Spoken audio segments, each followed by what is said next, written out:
All right, here we are. Here we are. Good evening. Let me know Good evening. If our audio levels are relatively balanced. I'm going to turn Coury down just a hair. So yeah, so we released a video today. It's done way better, I think, than we were anticipating. I mean, I was expecting it to do well, but it's like, isn't it like 20,000 views now? At least going by like, the Creator Studio real-time count. Right. I mean, that's one of the best performing right out of the gate videos we've done, I think. And like, it was like such a last minute decision to do it. Yeah. And it's that kind of style is something we've been kind of struggling with for a while, I think. And this is the first time we finally kind of wrapped our heads around what we wanted, like, our game episodes to be. Yes. And it really just comes down to taking an RGB episode approach to the game. Right. And not that it necessarily has to be so much like down in the weeds stuff about scaling and cables and things like that. But RGB 200 in the sense of like, with RGB 200, we look at a console, we look at what it is, we celebrate what it is, and we look at what you can do with it. Right. And with this, it's sort of this, it's the same sort of thing. What is this? Why do I care? What makes it great? And what can I do with it? How can I play it? And it makes so much sense that we've done, and just based on the comments, like, people have, given comments that really show that they get it. They get what we were going with for it, and right. It just feels so good to have come up with this format, because it always in the past has felt like, well, it's just a game episode. I should probably be working on something else. Yeah. And I would always, it's always like, I want to do a game episode, but I'm struggling making time for it because it just doesn't feel important. But now this is a format that I think people are already watching our videos for this type of content. And right. I think... Yeah, exactly. So now it feels like this game episode is one of the best things I could be working on right now. Oh, we got 999 from Adam Jenkins on the super chat. Thank you. Thank you very much. But yeah, I'm glad it's being well received. I mean, that video was 9 days from conception to finishing. Now, I worked like crazy. I mean, during those 9 days, I only took a few evenings off.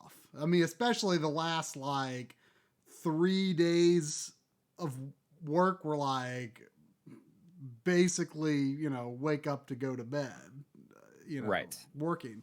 But if we had made the decision to make this episode further ahead of time, which I think now that we know what we're looking for, we will be more prepared. Yeah. I mean, we already have like 3 or 4 different similar episodes, and we're already like have a list of things we need to capture. And we've already started do it like ahead of time. Yeah, we've already started capturing. Yeah. So, I mean, and I also took sort of a different approach with sort of the order of production and editing. Like, I made every single comparison before I even read my script. Right. And I identified in the script, I made like, we write our scripts in Google Docs, and, I made a comment of the comparison you want to make there. The comparison I want to make. So I made all the comparisons, all of them. I mean, I spent maybe a day and a half doing that. And because there were like, I want to say like 32 comparisons or something like that in the video, a crazy number of comparisons. Right. And then I voiced the script, and I was able to go down the script and just dump them in. And it's like, oh, wow, the timeline's already looking pretty good right from the get-go. So I feel like I figured out a lot of ways to be more efficient than I have. And I feel like I'm really finally feeling much more inspired again in a way that I I'd sort of been struggling with, I feel like, for the past year, and the just doing this full time has made all the difference in the world, because there was always like, before it was always like, I should be doing this, but I don't want to do it. And that would just lead to me, instead of getting it out of the way, it would just lead to me doing nothing.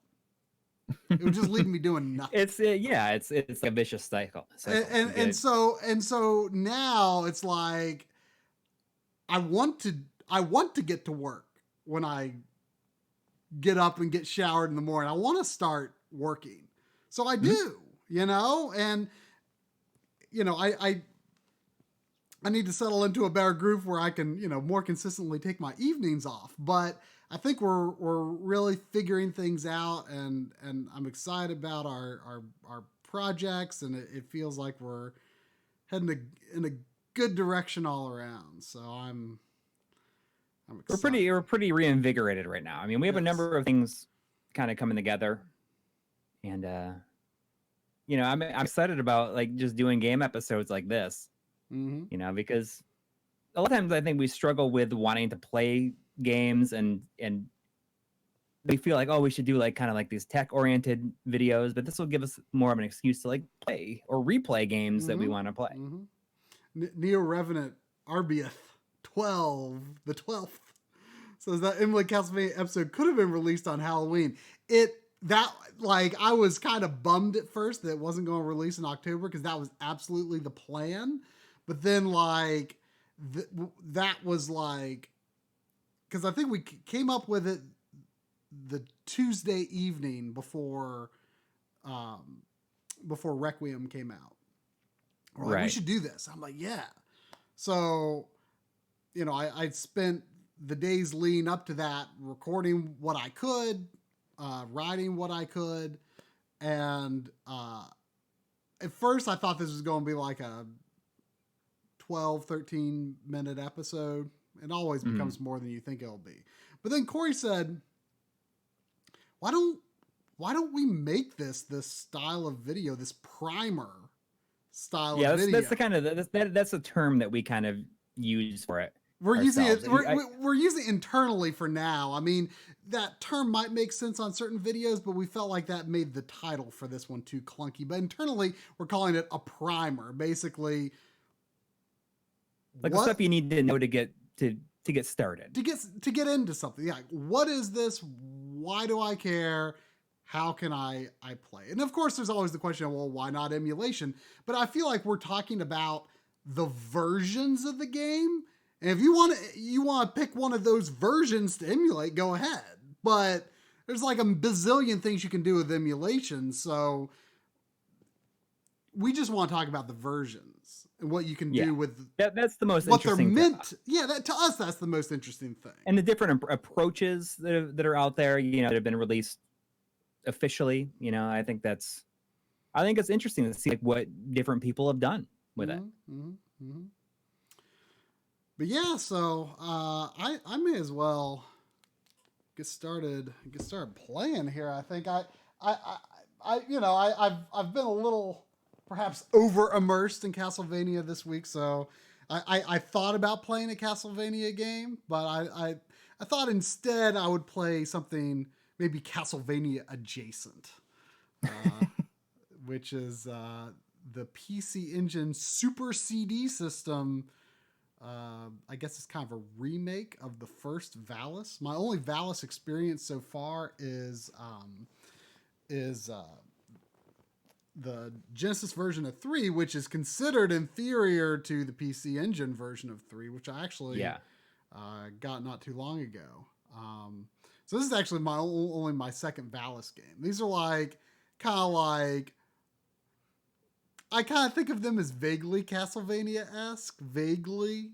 They're that similar sort of side-scrolling action game, I guess, but definitely a lower tier, but still pretty good, I think. So let's get going. I watched the opening earlier, which is pretty long. So I'm just going to get to the game. It just basically showed the main character, being late to school and grabbing some toast. As you do. Aaron Welsh is asking if either of us have a MSX, and if we're, because they're thinking about getting into the system. Neither of us have an MSX. I know somebody local who has one. I would love to get one eventually. I almost bought one fairly recent. There's many different versions of it. I'd like to just get like an MSX2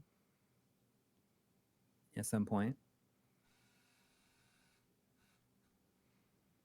When I was watching the opening cutscene, there was a bit of delay between like the characters' mouths moving and the voices, which, like, I mean, I feel like my PC Engine CD system is in good shape, but no, I don't think it has anything to do with that. I think that's just like how it runs. Right, and I mean, it kind of made me wonder though. Is there like a? Let's see. Okay, that's a B. Oh, we got a $5 donation from Retro Revolutions. It says, "Hope I'm not super late this time. Looking forward to the stream while I edit my consoleized Game Boy Color build." Oh, that's kind of a recent thing that came about, isn't it? Yeah, I think this might be interesting to Retro Revolutions as well. Is that our friend John Linneman was at JagFest yesterday, and in Germany, and he was talking to Mick Will, the guy who makes the Mick Will screens. Makes the Mick Will LCD screen for the Game Gear and the Atari Lynx, and he says that he has a Game Boy Color one coming like within the next 6 months. I think he said. Hopefully this isn't like private information, because he just really told John about it. Hopefully I wasn't supposed to say anything about it, but John didn't tell me don't say anything about that. As I go and look at our conversation, he's like, actually don't say anything about that. I just missed it. So, I mean, that's interesting.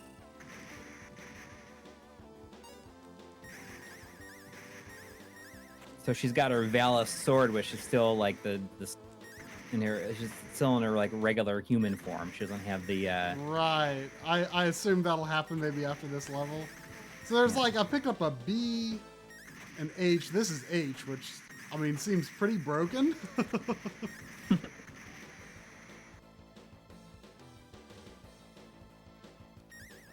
It's just, I really like a true Phantasm soldier until you're wearing your metal bra and skirt. Okay, so C, I think C goes through. I think B doesn't seem that good unless it's like really strong or something. I feel like I heard that this one is a bit easier. I mean, it doesn't seem too hard so far.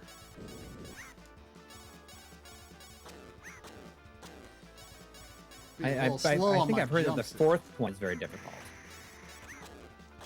I am not doing very good jumps here.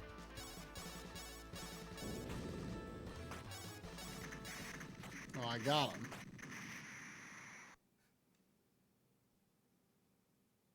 Even in your human form.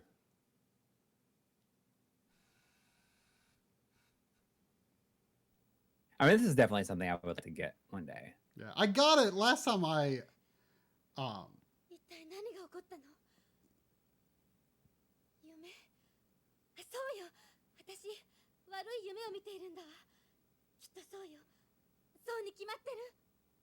that actually synced up. So maybe it's just the way it... Maybe it's just the opening. Yeah. Or maybe it just wasn't like synced for whatever reason. I mean, I bet the... How much did you pay for this? So I think as Frank Strasser saying, I bet this version is expensive.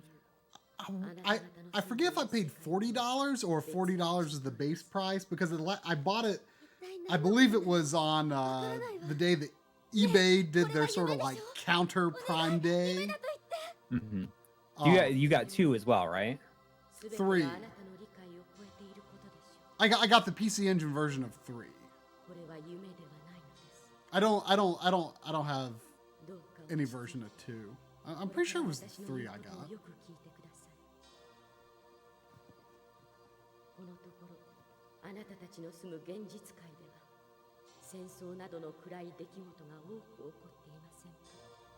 So I guess she's finding out that she is the Phantasm soldier. Yeah. Oh, so Retro Evolution says, or I knew about the McWill, been talking. Well, okay, so maybe that's... We don't know how open information that's supposed to be. Yeah. Maybe don't talk about too much.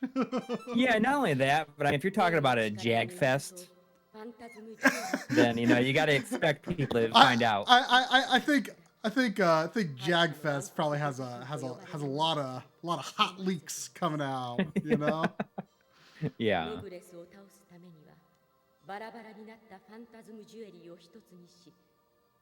I believe this is his third year in a row going. Oh, really? I thought last year was his first Jagfest. Maybe it was.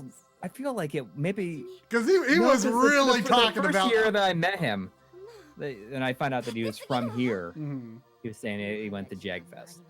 We always say Jagfest because we love the way that John says the Jag. The Jag. It's almost kind of like a. I'm playing some Jag. It's the Jag. The Jag. All right, we transformed into a true Phantasm soldier. These are surprisingly long cutscenes. I wonder if the later ones aren't so long. The PC engine. Now you're ready to and the shoulder armor, just in case. If you bust up your shoulders, you can't swing a sword. It's true.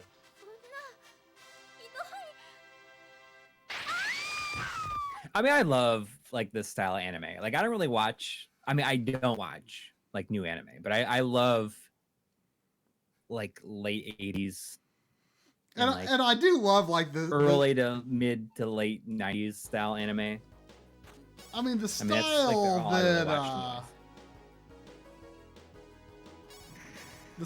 that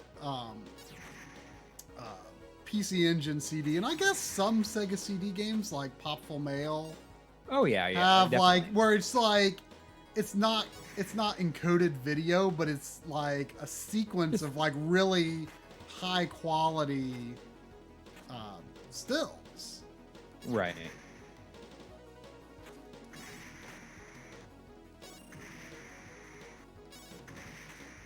I wonder if I can upgrade my... Oh, you can upgrade. I was just wondering. I did not really expect it though. So it seems to me like you would want to stick to one weapon as much as you can. Yeah, you just find something you like.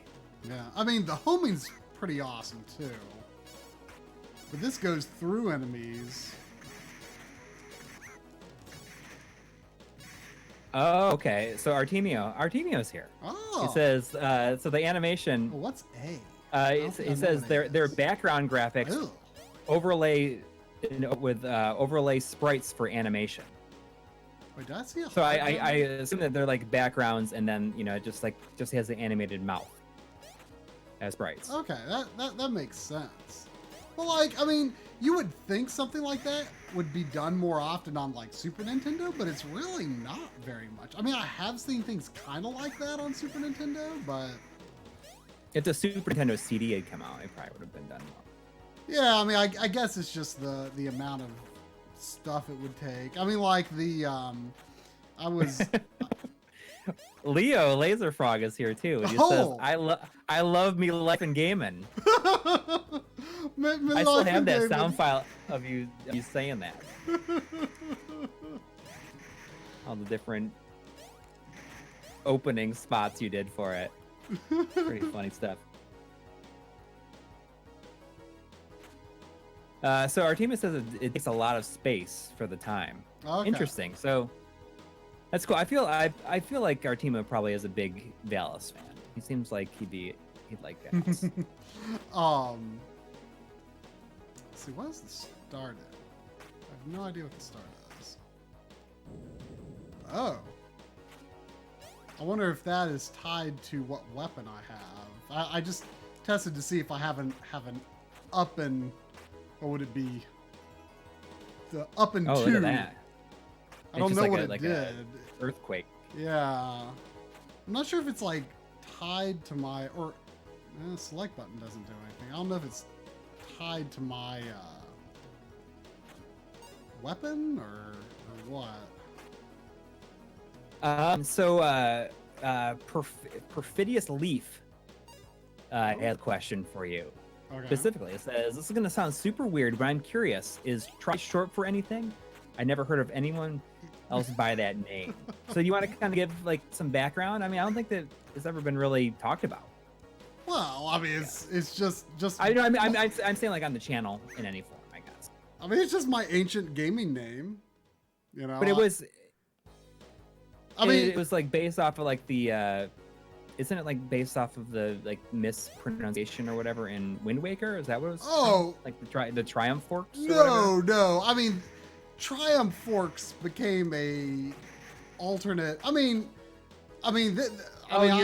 Final Fantasy 11 name. No. Gosh, it's just a funky spelling of Triforce. TRY4CE. I mean, gosh, I came up with it when I was probably 13. I mean, it's really ancient, but I mean, I've always been Try Online, so you know, I just got so used to, like, you know, people that I met through the internet continuing to call me Try. So right. You know, I mean, it's no secret. I mean, my real name is Marc, but you know, I just have always gone by Triforce, and then people just shortened it to Try, and you know, it's just sort of stuck. You know, I like it's actually it's appropriate because you have a habit of just like, if you can't like finish a game, like you just like try it over and over again until you eventually get it. Right. I mean, it's I do like to think it is somewhat synonymous with my determination. You know, I'm not necessarily the best at games, but I am determined to get through it if I like it. That's right.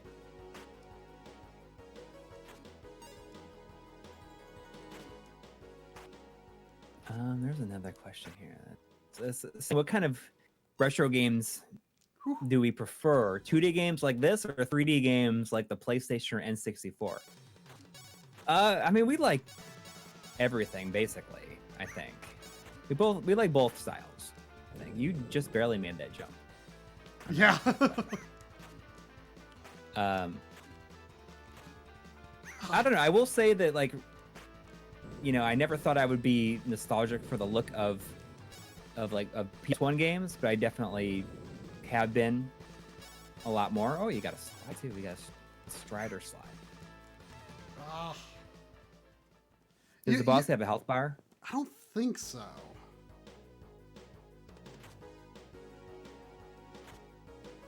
Let's see. I can upgrade my. Let's see what upgrade B is. It might be really strong. Seems a little limited.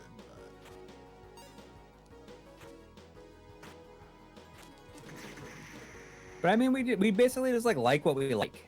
Yeah, I mean, but I would say, like, you know, my two favorite genres are probably platformers and side-scrolling platformers and RPGs. Yeah. So I got to talk a little bit about like kind of like my big revelation for the week, I guess. So I talked about it like in our weekly video log for Patreon, but I had some Best Buy gift cards, and I bought a PSVR and tries getting one as well. He has some Best Buy gift card if it ever shows on the up. way, yeah. Yeah, if it ever shows up. And I got it because John Lemon said that you got to try this Astrobot rescue mission game. It's like I haven't played a game that made me feel like this since Mario 64.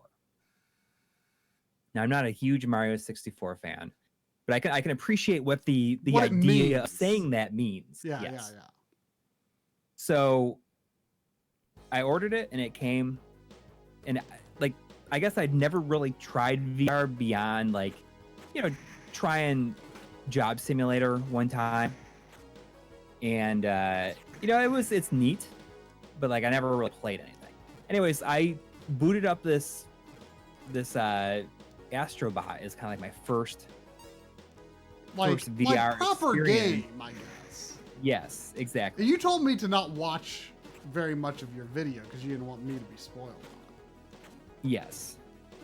Which I didn't. And it's like, it is incredible.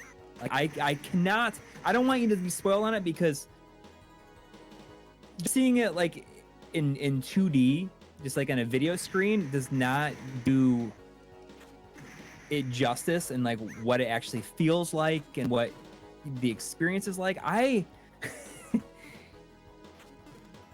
There's one part, like this is like and where I like got my character up inside this like sunken ship, and I went into like this area that I couldn't see, and I stood up and I could see my character, and my head was like looking around inside this sunken ship, this capsized ship, and I was like, I started like laughing like uncontrollably because like I mean, I never like experienced anything that. I mean, when I was first getting used to 2D games, like that was like that. I did have a tendency to like kind of like move. Yeah. Well, this is like you are a character in the game, but it controls like a 3D platformer, but you're like this floating robot that follows behind your controllable character. Okay. So you can look all around and follow him, and he, the world is completely 3D. It's like you're in one place, so your head is the camera. Uh-huh. But you move another character. Yes. It is. I cannot explain in words like what it feels like, and I guarantee you are gonna love it. and the sad thing is, I feel like people probably don't really even know that this special game exists. Well, it's fairly new, but I think the things I've read about it is that it's it didn't sell super well, but everyone who's kind of playing it is like, oh my god, like, and going and getting it. So it might be like a very it might not do that well initially, but I think that word of mouth it's gonna do very well that way. And it's just I cannot explain it to you properly. How long did you play it for the Patreon video? I only had an hour left on my on my memory card. So I think I played it for like 45 minutes, but I cut that down to, I don't know, like 20 minutes probably. But this is something from somebody who just like, oh, I don't even care about VR. Mm-hmm. Like it didn't really interest me or anything. And I saw someone mention like the Tetris Effect demo, and I downloaded that and tried it, and it's super cool. Like, I mean, if it's like the right kind of game, and if it's like a kind of game that I like, and it's just made into like this VR experience, it's really, really cool. And John also recommended I get Super Hot VR, which is only available physically, like as an import, but it's readily available through Amazon in the US. It's like $28 or something like that to import it. So I got that, and that's like, you got to stand up, and that Are you familiar with like with the PC version of Super Hot? Yeah. Well, it's kind of crazy doing that like in VR because it's it really makes you feel like you're in like the Matrix or something like that, and that you can like punch somebody and they drop their gun and it goes up in the air in slow motion. You can grab it and then like start shooting people, and then you can have like guns in each hand and everything. It is. Are you playing with? Oh, let's see. I think I got C. Oh man, the upgrades in this game are pretty good. You feel like you're actually powering up. Yeah, like it's really cool. Like this. Oh no! Oh, there's one up down there. I would be interested in trying Star Trek Bridge Crew. I think that seems pretty cool. I mean, when I did it, I was like, I really want my wife to try it because I think that she might think it's pretty interesting. And she like doesn't play games at all. And I saw a lot of people recommend something called like Ocean Deep Dive or something like that, but it's only available on kind of a like the PlayStation VR Worlds, like an $8 physical disc, which I might get next time I go to. I might get that next time I'm at Best Buy, but she tried like the what is it, like on the demo, like the Astrobot, like the gun turret thing where you fight against like these toys coming in. It's pretty cool. She's just like kind of looking for it. She's like, oh, this is all right. I'm like, well, you can like look around. And she looks around. It's like, oh, that's pretty cool. It's not just like a screen in your face. It's like you can look around. I think it's hard for people to kind of understand that that's what they can do. I saw that someone asked earlier, said who was it? Craig Wan said, what's your favorite Sega Genesis shooter or shmup? Look how you slide when you're on a slope. I think it's pretty great.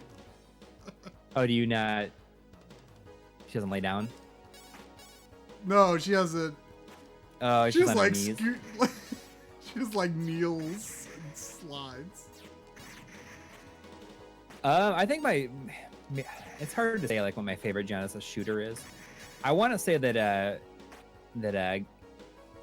Gyres, however you want to say it, Gyres, when I was a kid I used to call it Gyres.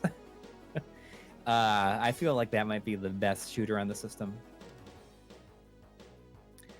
But I also do like, Thunder Force 2, 3, and 4. I'm not a big shmup guy, as you know, but I really like what I played of. I played most of Glaylancer, but I didn't finish it. But you liked it. I mean, you would if you had a chance to get a cheaper copy of it, you would get it. Oh yeah, I mean, if it were remotely affordable, I would. Yeah. I mean, it's really good.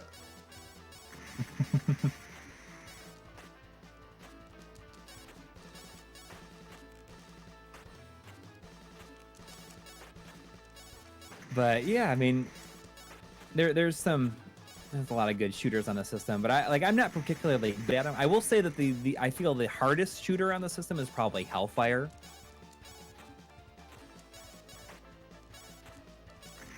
It's actually a really good slide she's got. It's like fast and like covers a lot of ground. Normally she moves very slow though. Yeah.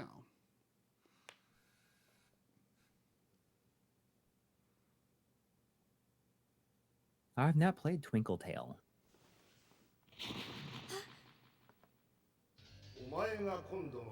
Oh, I've seen that background before. I want to say that background's like maybe on someone's backloggery page.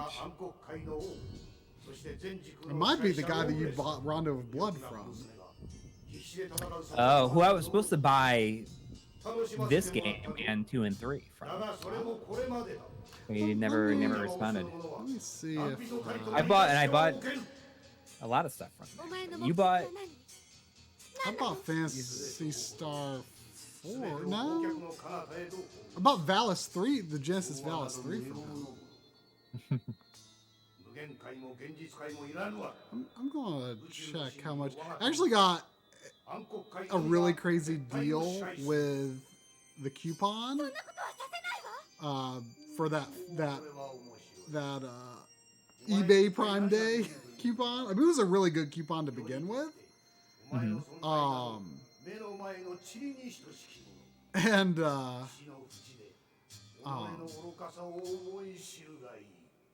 what? Oh, you know, that would be so, I see someone's Aaron Welsh saying Galleon from Lunar. That would be a great primer episode is the Lunar series, Lunar 1 and 2. Because there's a bunch of different versions. I can't. And you haven't played any of them. That'd be a great episode to do like the Castlevania episode. Wait, what? Lunar 1 and 2. Oh yeah. I mean, I need to play them. I mean that a would long time ago. I can't find my eBay history is just like not there. I'm just gonna check how much I paid for this, but I got a crazy deal because I think I bought 4 things, and one of the things was canceled because they said it must have been like a physical game store, because they said whoops, right, we sold in the store but forgot to take it off of eBay, so they refunded me, but I was still, oh man, I wonder what that S is, but I've already got upgraded C, so I kind of wanna.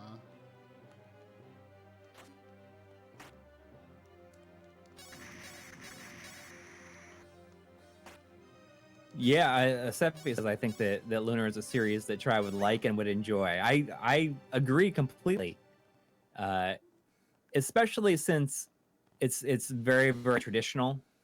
Mm-hmm. Yeah, you know, I mean, you know, like we're a big fan, like you're a big fan, like myself, of the kind of RPG where it's like, let's go on an adventure, and it's like very innocent for a good portion of it, and then suddenly it gets a bit more serious, but it's like. Mm-hmm. You know, yeah. I mean, we were. Lunar is very much like. I mean, years ago we were saying like I should play the PS1 Lunar 1 and 2, and you should replay the Sega CD ones, and then we should do a video about that. But now I think we'll be much more motivated to do that kind of thing because I feel like I just have such a better. That's a great idea for yeah. It's like that is a perfect idea for that kind of episode. Mm-hmm. Just like the various ways, because there's a lot of different ways to play those games. Like you got the Saturn version, the Saturn MPEG version, the PlayStation 1. There's probably tons of stuff that I haven't even thought of.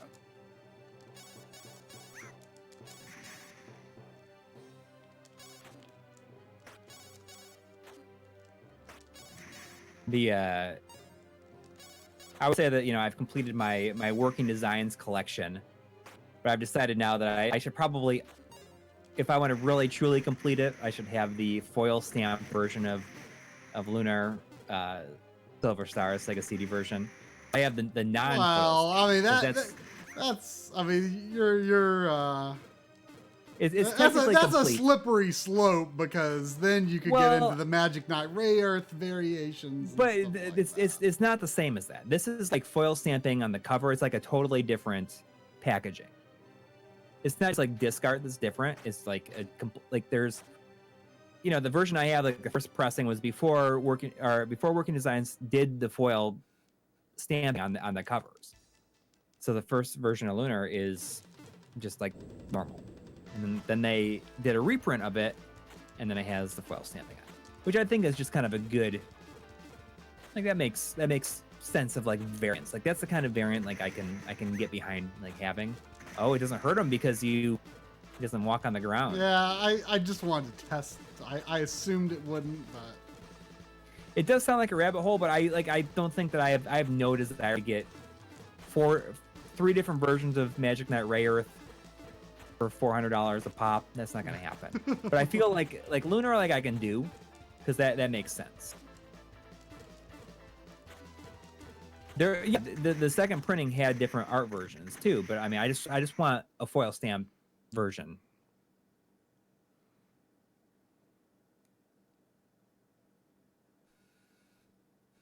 That's how it starts. Q46 says, but no, not really. I mean, I don't think that there's going to be anything like more like interesting that I feel like I'm going to need, that I would want beyond that.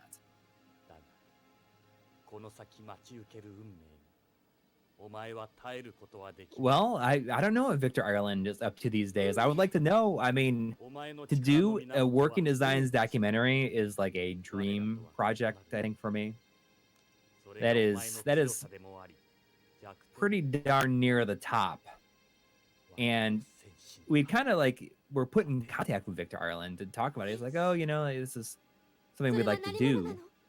He's like, I want to talk to you more about this, and I will contact you later on. That was over a year ago. So, you know, you never know. That'd be pretty up there with like the projects I would like to do.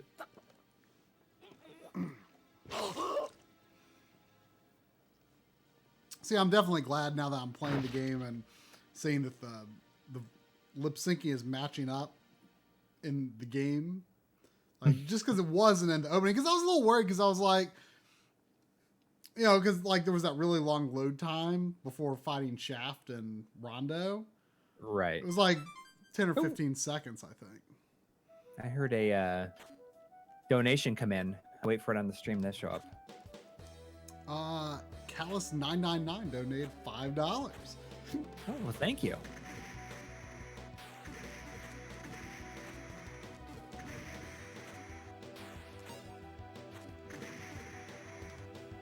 Got level 2B. Did anybody in the chat watch some streams for Extra Life yesterday?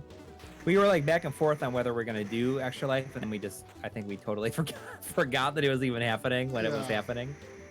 Like, oh well, we're doing this other thing, so we can't even do it. Oh, we got a $5 donation from the importer. Says, hey guys, how excited are you about the potential Mr. FPGA project playing most retro consoles, the 8-bit and 16-bit era in the near future? So I haven't really talked to you about this, Try. Like I got all the pieces for a Mister. Mm-hmm. And I got it all set up and working with the help of one of our patrons, Raisha. Oh yeah. Raisha. Her and Smoke Monster helped out, and I got it up and working yesterday. I had to order a USB hub, and a USB hub. Why? Well, because it doesn't have USB built into it. Electron Ash is working on a thing that will allow you to connect a whole bunch of different controllers to it, called the LL Cool Joy, which I think is a great name. But I think like that might be a really fun stream to do next week. Maybe if I should talk to him about it. If Smoke Monster would want to be on the stream with us next week, and I'll just like play a bunch of stuff on the Mister. So I don't know if he's in the chat. How right now, but how accurate is it considered so far? I mean, I've only played some of the arcade games, and I mean, I guess like they're pretty good. I mean, it's FPGA, it's the same FPGA as the Super NT. Right, but you know, well, obviously, I mean, not to discount the people who are are making the cores for it, but I mean, I don't know who they are, you know. I mean, I I trust Temptress, obviously. So I mean, I'm just saying that there's like some there's a lot of different verification. I think that it might be a little difficult for us to verify in some cases. Like how true accurate is it? Well, yeah, exactly. But I mean, there's a lot of stuff that I'm very interested in terms of like the functionality of it. I mean, like there's an MSX core. Why don't you show it? Sure. Hang on 1 second.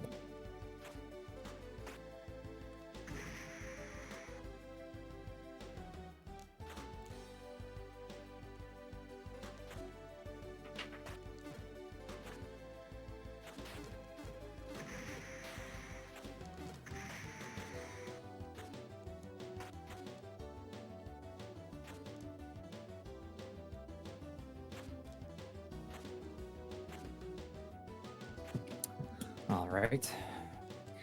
This is it right here. Oh, hang on. I missed it. Haha, missed it. So it kind of just looks like a graphics card. Yeah, so this is the FPGA board on the bottom, and then the top thing is the actual like the Mr. I/O board, and that's being sold by Tinkerplunk. I think it's tinkerplunk.com is where he's at. He's in our Patreon chat. His name he goes by Arith Meldor. I always yeah. And that kind of comes in and just kind of goes on the top, and it comes with an SRAM expansion, and it just kind of got a fan on it, and it has HDMI output, and the expansion board does 240p out of the analog, out of the VGA, the D sub on it, and audio. And yeah, it's pretty cool, but I have not messed around with it too much. Like I really just kind of got it up and running yesterday, and Smoke Monster released the pack that he has built for it yesterday, and I was downloading it. I've not put it on the SD card. So what cores do you have running on it? Oh, I mean, I've just played some arcade games on it, and each arcade game has its own core. Well, I mean that's huge. So what? Yeah, but I mean, there's not a lot. It's like a lot of older stuff, like Ms. Pac-Man and like Burger Time, stuff like that. I mean, is it powerful enough to do stuff like Final Fight or whatever? Oh, I'm sure people are probably working on it. But like just stuff like MSX and X68000 is really, really the thing are the things that I'm most excited for. Mm-hmm. Just these kind of more obscure. Are there any consoles that are already pretty well? Oh yeah, ready? Genesis, NES, TurboGrafx 16, all the main stuff are working really well with it.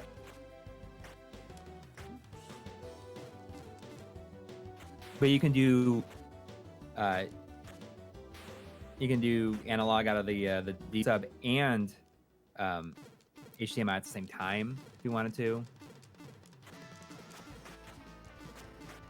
But what's interesting is with the arcade games is that, because they're, it's like the hardware emulation. They actually run out of the if you like I have mine going into my 201 RXI, and then that goes out to, my PVM and stuff. Like they run at the same refresh as the arcade games. That's the real thing. So like they're pretty spot on in a lot of ways. But I'm sure like a lot of that stuff, like there's a lot of stuff that has to be tweaked and everything. But I think that the excitement is there. Like there's a lot of people really interested in it. Mm-hmm. How much was it to just get everything? Let me see what he's selling. The FPGA is like between $110 and $130, and that's like the most expensive part. But that's a board. You aren't just buying the FPGA, are you? Well, it's the board with the Cyclone Right, but I mean, okay, yeah, but I meant like you aren't like buying a separate Cyclone and having to like install it yourself. No. Like you just buy the board. It's like a Nano, like a D10 or something like that. I can tell you. Hang on, let me grab the box for it. So it's like not really nothing is like designed specifically for it per se. Is it just like it's a system people have assembled using pre-existing boards or something? No, everything's kind of being built from scratch. It's the DE10 Nano. This is like the FPGA board that you need. It has a Cyclone 5 on it, or Cyclone V. I don't know if it's 5 or V. But it's got a bunch of stuff on it, and then you need to get the I/O board and the SRAM expansion from Tinkerpunk, and it doesn't look like he. Oh wait, here we go. Add-on boards. The I/O board.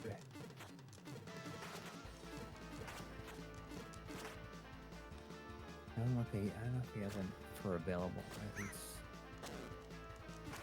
he has them for sale yet. But if you go to Tinkerplunk, TINKERPLUNK.com, and kind of keep an eye there.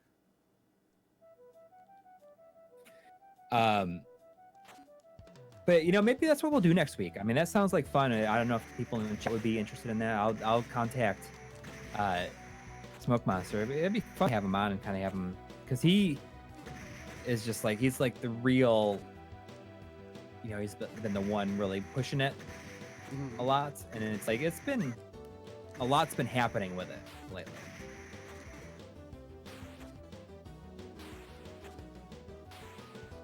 So I'll see if he's into that. Well, maybe we'll play some games next week on it.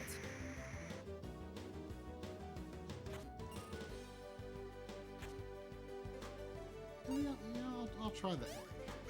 It's not like I'm upgrading anything else here, really. I see Emperor Ernest is talking about Ghouls and Ghosts on the Genesis. Definitely in my top 5 games on this.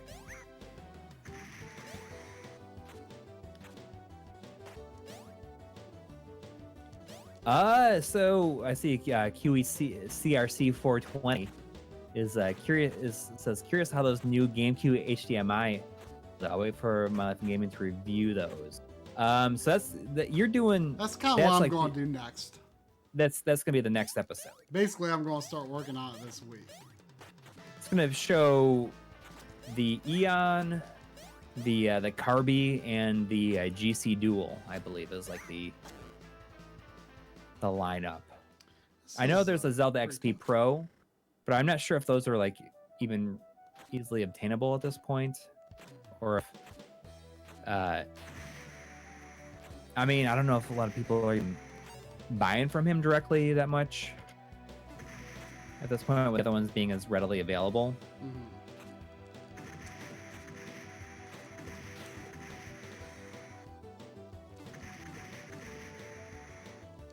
But it's that, and you're also like you're working on the Tom DuBois documentary. Yeah. So basically, those are almost definitely going to be the next 2 episodes. Yes. Unless this Japan thing is like done, and then we're really given the go ahead to release it. Right. Well, that's the happens, question mark. Yeah. But certainly the next 2 that I'm doing. But yes. You're moving along with the Japan thing. Yeah.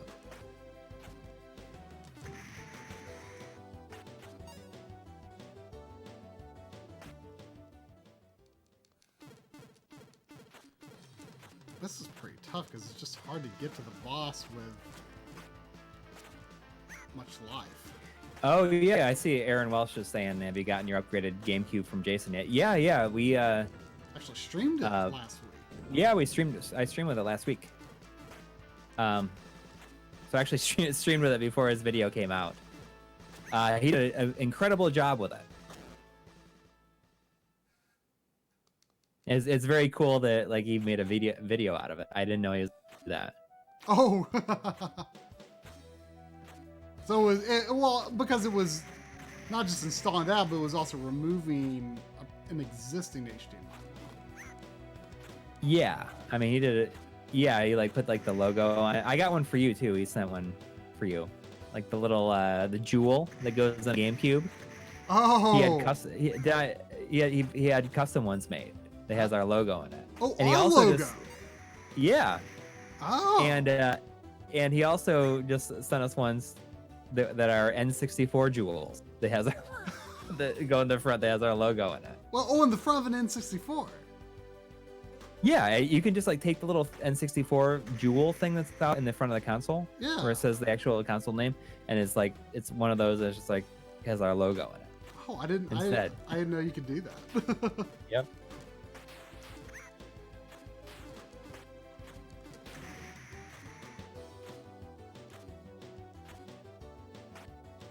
Yeah, I mean, he did like a crazy good job with it, especially since I had already had someone else do a internal mod where they removed the digital port because on that's there what to you put it in did. the That's HDMI. what you did originally, anyway. Yeah. Well, I mean, that's what you're supposed to do. Yeah. So I had somebody else do that, and it like just didn't work very well with like any of my TVs. Like, I'll take a look at it. I think I gave it to him in, gosh, it must have been March, and he came back with a GC Dual in there, and it's like I had to put another digital port in it. Like, oh, or he may have put the original one back in it. Either way, like he did a fantastic job. I got some other goodies from him too. I got I bought the Ultra HDMI and the high def NES, which is like something I didn't have. I felt like it's just like a good thing for me to have on hand. Of course. I mean, and like, you obviously heard me raving about the Ultra HDMI, but I think you've still been like surprised. I'm impressed. I'm impressed. I downloaded and installed that 1.08 firmware yesterday. Oh yeah, yeah. Does it display 1200p on the TV?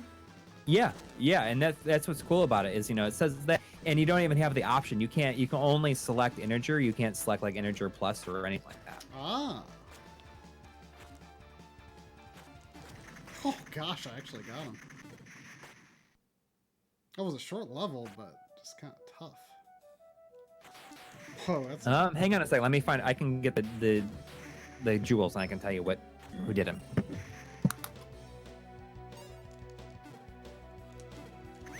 a while since I was able to get level 2 weapon.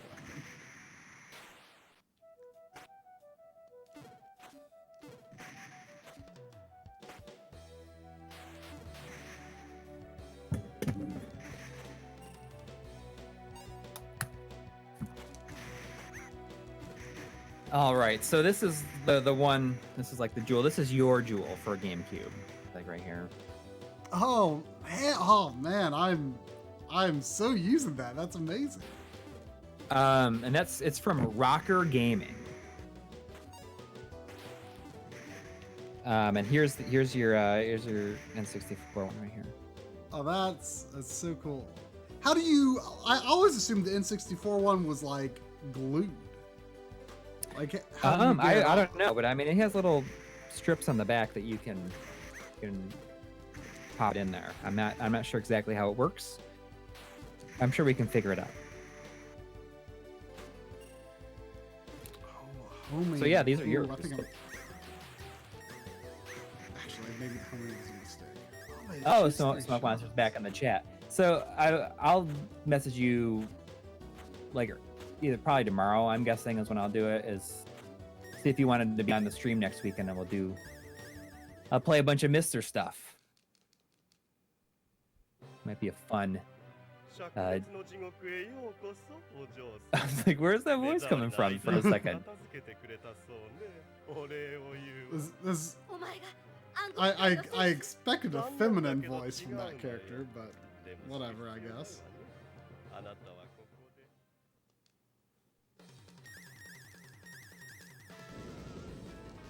I mean, I have no idea when I would like when I'll be able to do an episode on the Mister. I kind of want to wait till everything is more concrete on it.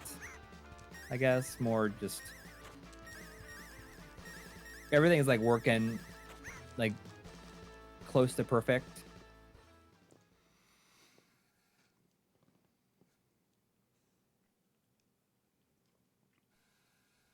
Oh, talking a little about the PS1 classic game list. It's pretty bad. It's like I feel like it's Sony feeling like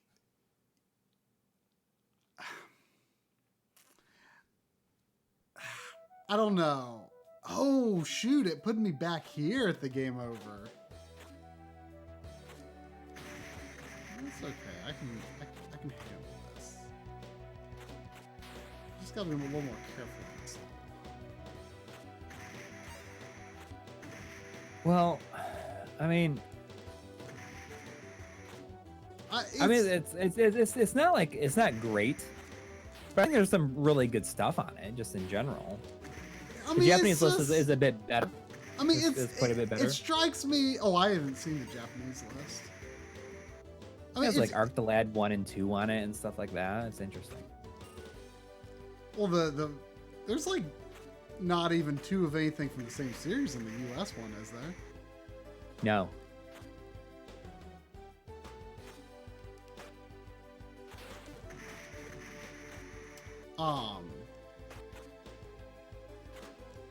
Now that I know that I can sit back here, I really want that one up.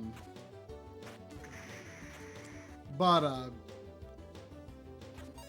I don't know. It's like I feel like so much of the list is like the equivalent of Nintendo putting like black box NES games on the NES Classic. You know, like it's like okay, yeah, there's some good black box games, but I mean, honestly, let's be real. For the most part, it's like those are maybe games that some people have nostalgia for, but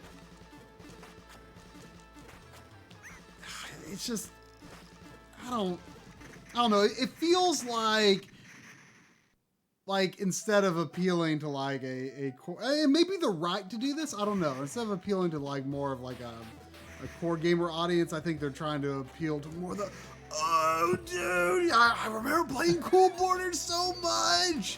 You know, the people who are going to like turn it on one time and never touch it again, which I'm pretty sure is what happened to most NES and SNES classics. Yeah. I mean, it's just funny, like how like Cool Borders. I remember playing Cool Borders so much. I mean, it's like. Well, I you know, that's why I think that's probably why they waited to like announce all the games that were on it day one. Well, at least Wild Arms is on it. I mean, you know. Yeah, I mean, there's some cool stuff. I mean, just like having Metal Gear on there and like Final Fantasy VII, like that's good stuff. I mean, the problem is like, I mean, we gotta do it, right? I mean, we do, but there's no way we're doing that day one because we have another big episode we want to release like the day after that comes out, I think. Yeah. Or like the day before it comes out, the day of it coming out. I mean, then again, I don't know. Maybe John will do a definitive video on it and we'll get out of it like we did the SNES one. Yeah. But I mean, who knows? Who knows? If we had an opportunity to look at it well in advance, then we would. Mm-hmm. I don't know. Like, I kind of think that like those kind of clone consoles isn't exactly like. I'm not sure if it deserves to be like part of like the actual RGB masterclass. It could just be like a video on it, but not so much like a I mean, RGB so far 316 or something like that. I mean, so far we've done that, but yeah, we have. I mean, you're right. I think it's almost unnecessary for it to be as part of that. I mean, we can still give it the same kind of treatment, but I don't think that it needs to be like as part of that series, especially because it's only relevant for like a minute. It I guess really in is. terms of like in the scheme of things. Yeah, I mean, unless like the emulation is like, you know, surpasses PS3 or something. Yeah. I mean, I wonder if they will do like a DualShock edition. Maybe it's like upgradable. Who knows? Maybe they'll sell like upgrades for it. Like upgrade. Maybe they'll have memory cards that go in it. They have like more games on it. I mean, it's just What if, like, what if that happens? I mean, is there even a memory card port? I don't know. If it's a port functional on it, I don't know.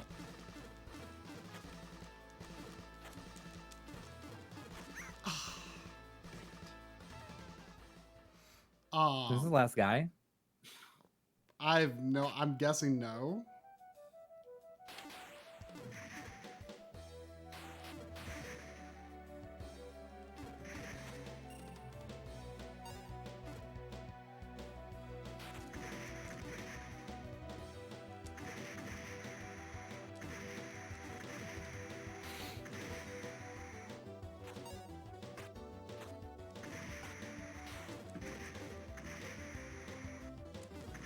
It looks to be like a port on the back where the parallel port was on the original. So I mean, maybe they are. I mean, $100 for that lineup is.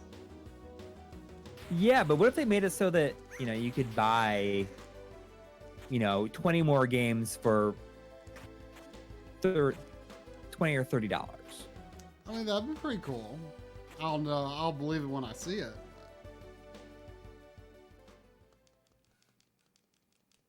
Yeah, I don't know if it's 1080p or if it's 720. Did they say? They have not. I mean, 720 would be the easier scale. Right. I know. I probably it's probably wishful thinking, but I mean, maybe that's just like how they're justifying price for it, and the lineup.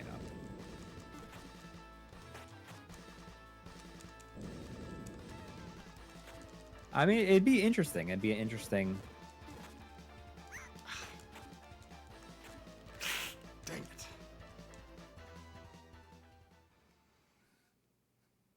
Oh, I thought you were gonna you don't get them in this go. Well, Man, doing pretty good for a bit.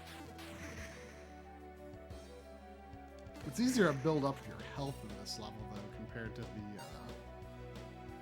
first part of this duo. Well, not if you get hit in the level like this. There are several health pickups before the boss. I mean, at least the levels are really short. but there is no functional memory card slot on it then, so it's just like for looks. I mean, that would have been a great idea. To sell memory cards that have more games, and you can like plug and play them. That's like Too much of a hacking liability, though, probably. Well, it probably doesn't matter. I mean, you're right. It doesn't matter, but it doesn't mean they're not going to try. Yeah, but I don't feel like this is going to be a one emulator. I mean, fits everything to be added in the future, too. I think it's going to be a bit... It's going to be a bit more challenging for them to get a... They're going to have to, like, make some actual tweaks to it to just... to run as well as the games that they're including. Mm-hmm. Like with the NES, they could basically like put almost anything on it, and it wouldn't have to like be tweaked at all. Why do you think the PlayStation is going to be more complicated, though? I just feel like it's gonna have to be. I don't know why. I mean, I don't think so because I mean, think about it. The PS3 has a one-size-fits-all PS1 emulator. Because you can play any disc. That's true. What if it is that same emulator? I mean, it's probably based on. I mean, I'm pretty sure the I mean, the Vita and everything, all of them are based on that. Well, yeah, I'm pretty sure even PS2 to some extent is. It's a pretty good emulator. I mean, you know, the final revision used emulation. Plus, some of the glitches that happen on PS2 also happen on PS3, so. Mm-hmm.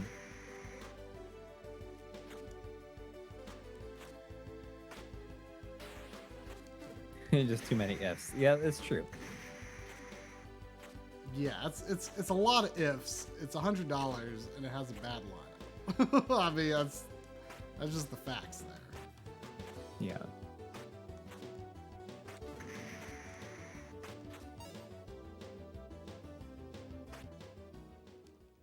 I don't know. I was enthusiastic at first, but like I just can't bring myself. Like I just don't care. Like I feel like we have too much other stuff to do in the for the time being to like worry about doing that day one.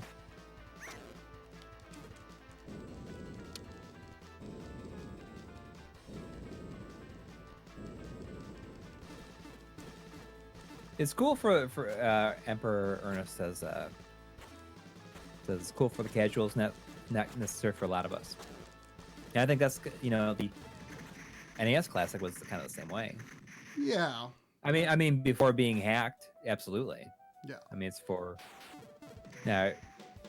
exactly for us. But the NES Classic does have a solid lineup. Yeah.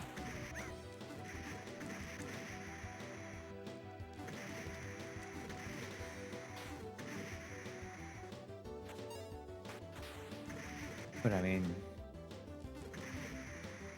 the Super NES and NES didn't have cool borders too. No, it didn't. I mean, hey, I've never played Cool Borders. A lot of people are speculating that the N64 Classic was going to be announced after the Direct last week, which I didn't even know happened until like. I mean, it was 4 only hours about after. Smash, right? I know, but it's just like. Sometimes don't I get me feel wrong. like I'm like totally getting Smash, but I like don't really feel any excitement. Yeah, I mean, I think it's cool to have that it has all that stuff, obviously, but and I'm gonna get a day one, but you know, like I didn't even unlock all the characters on the Wii U version. I'm out of Magic. To be quite honest with you.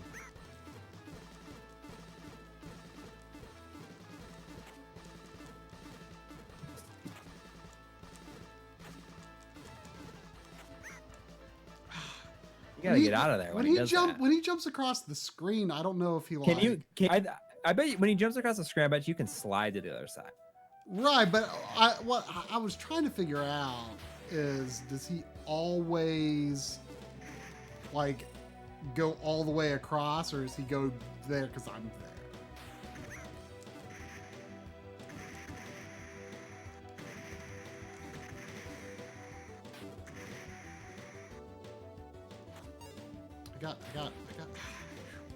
I gotta take this part slow because I can build up health really good, but I can't let something catch me off guard. Yeah, see, when he jumps up and he's like has this fire spinning around him, I would slide right then to get to the other side of the screen. Yeah, I'm just like scared I'm going to like slide through the fire. I think you're invincible when you slide. No, I don't think Because so. you do damage to him.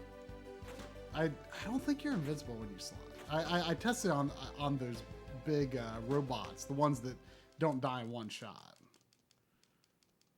Like the first time he jumps to the other side. But she can slide in across thin air. Yeah, I know. She can the first time slide he jumps to the other side, though, it's totally safe. When he's summoning the fire, I can just like empty my magic on him. I don't really know how much damage it does, but I mean, it freezes everything, so it's like, oh, that worked. Oh, that works actually. I didn't think it was really going to work that well, to be honest. Oh, the slide when he's in the air. Look at that. Yeah, you got him. You gonna do it without even getting hit this time? Oh no, you got hit. He did a lot of hits though. The position of the flames when he I just need one more hit. Jumps to the other side is pretty fortuitous though.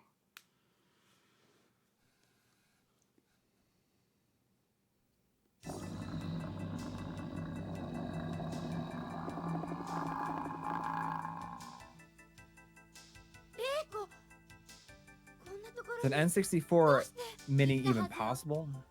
I'm sure, but I mean, I don't think it's gonna come as soon as people think.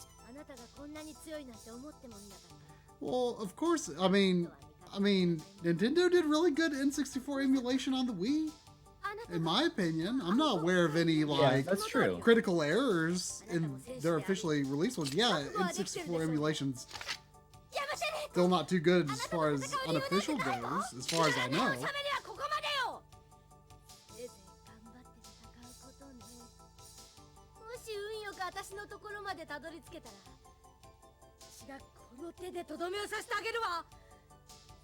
But I mean, Nintendo can sure as heck do it. I don't see why not.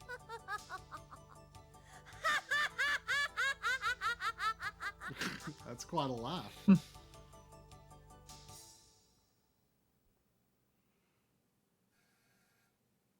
hopefully I've hit a checkpoint now. There's only checkpoints for the first half of the game. The back half, well, this is clearly a different type of level. So, oh, I can get a max B now. Oh, that's neat. I really like the upgrades in this game. Like they're satisfying.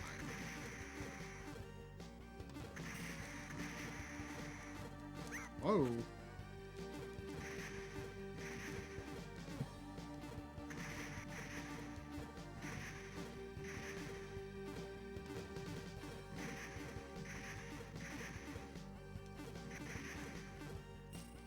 B is probably the least interesting weapon overall, but it probably has the most common upgrades.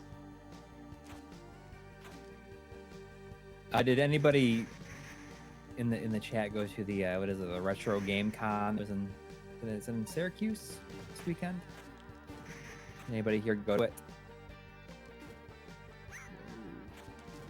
Ow, ow. Oh no. Is it? I think it was Retro Game Con.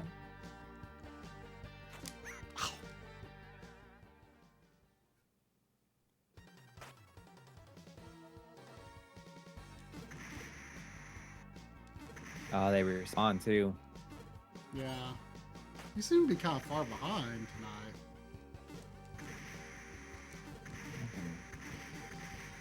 It says I'm live.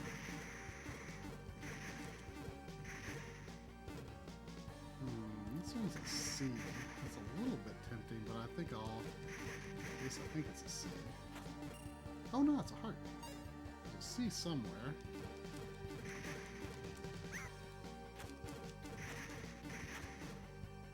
Yeah, I mean, there's a ton of game conventions now. I mean, there really is just like just in general, there's a lot of them.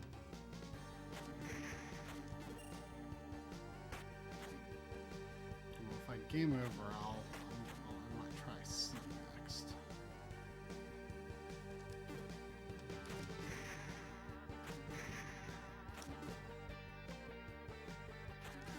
You're like skulls, puking skulls. There's nothing like it. Working on this new enemy for our game this weekend. It's a puking skull. Good idea. Good idea. Let's put it in there. What was it? Puke? I don't know. Other skulls. Yeah. I don't know. It's a puking skull. It pukes other skulls. And in those skulls puke skulls too. Well, they ran out of time to implement that. Did like where does it end and where does it begin?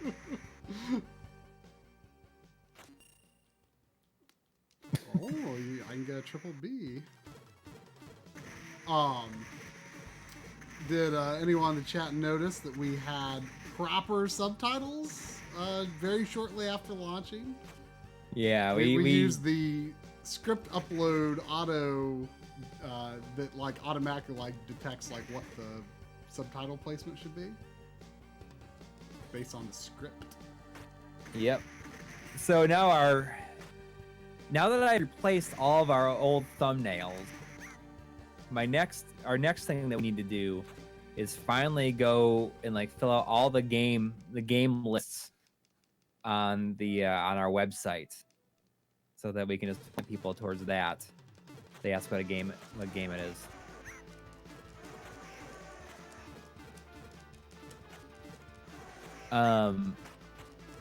I see importers asking regarding the new YouTuber member feature. Do you get a bigger cut than with Patreon? I honestly have no idea yet. Like it all just goes into like our overall revenue, so I don't think we can actually even track like what we're getting and what we're not. I do know that the the amount on there is like the minimum amount is $4.99, and the amount on Patreon is is $1 gets you everything. But I mean, if people choose, some people might just want all their stuff in one place, and I understand that too.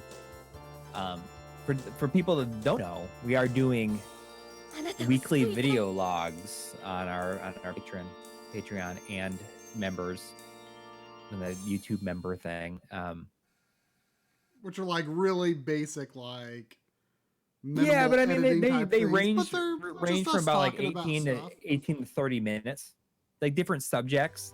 Like when you played Astrobot for the first time. Yeah, I played Astrobot for the first time, and also I picked 3 PS3 games that I felt like I needed to play.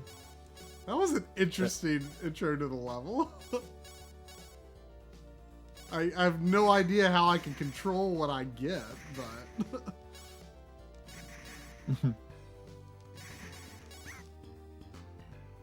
but in a lot of ways, we're using them to get better, just kind of talking off the cuff on camera.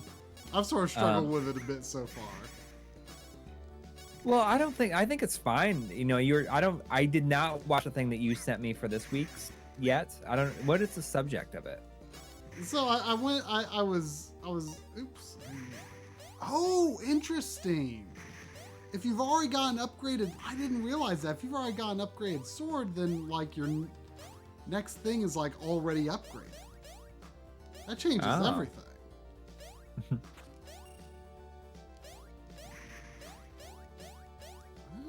So what is your little segment that you shot for the video log? Well, last night I was like organizing my PS1, PS2 save data, which is a task that was long overdue. And this morning I decided to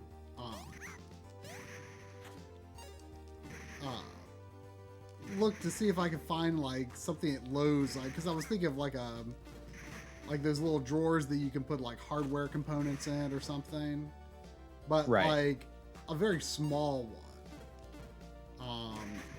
And I just got like a small little box that I could organize them in. It would cost $3. I just was like, okay, well, like, what can I fit inside this thing that would be useful? That's like other than memory cards. Like, so it's just me trying to fit like various very small game related things that I want to be like conveniently accessible. That's fun. That's fun. I mean, I don't know. It's probably boring. But you've done like some really fun. I mean, the ones you've done have been fun for me to watch. I mean, you opened the 100,000 subscriber thing with your daughter. you know. And yeah, in a lot of ways, you know, like that kind of content is, you know, so people can kind of like get to know us a little bit better, like outside of like the live stream and stuff, you know, just kind of get better at just talking off the cuff and just like kind of talk about stuff that you want to talk about that wouldn't fit really anywhere else. But some of these things might become aspects of episodes later on down the road. I have no idea what but you that know, is. it's just That's like a way probably for Tess. people just kind of, I don't know. You know, I feel just like this is probably talk really more about short. whatever, you know. I was joking, you know, I see someone mention Bithead 1000. Man, I wish I could just like talk about stuff like he does. if I could talk about stuff like he does, these video logs would be probably an hour every week. That's probably all you did. Because you could do it so well. Probably. Yeah.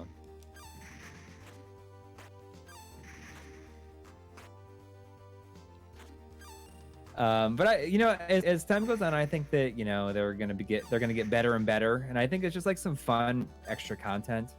Hopefully, you know, people seem to enjoy them. And the idea is that basically to shoot and edit them, we try to like make it so it's like only like, takes about 3 hours throughout the week. Yeah, I mean, put it it's together, it's not supposed to take away time from other things. Right. I think this week I'm going to go through, I'm going to pick my 3 favorite Genesis box art. Someone in our Patreon Discord said that they want us like talk about like different box art. So I was like, oh, man, maybe that's what I'll do. So I'll pick some 3 Genesis games that I think have good box art and just kind of talk about them that I own, I guess.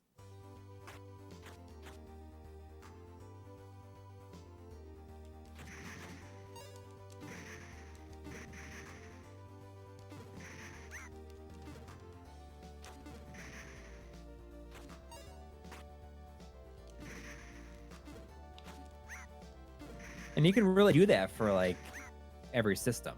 I'm not gonna do every system in one video, but maybe I can always pull that idea out every once in a while.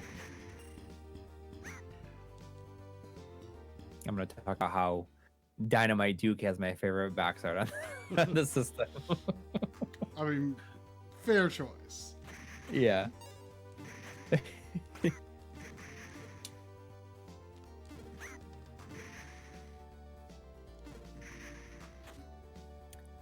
These extra episodes are available like on our Patreon or I mean I don't you know if I'd call them an episode. No. They're just like video logs. They're just us talking about stuff. Do it. Yeah.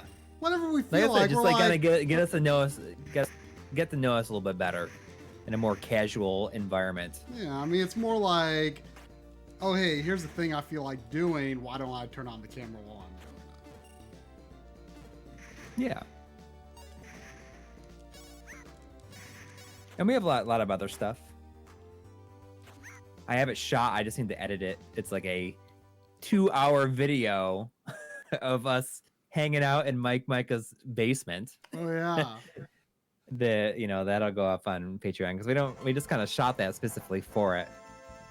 And it's pretty cool. We just pick out random things and talk to Micah who like a real Half-Life Dreamcast prototype. yeah, and buried ET boxes, stuff like that. That was fun. I mean, that wouldn't even be hard to really edit either. Oh, okay, I've got double B now. That's actually pretty good because I can just pick up the 3rd right here. And now, I believe anything I pick up will be a 3. I'll try it next thing I come across.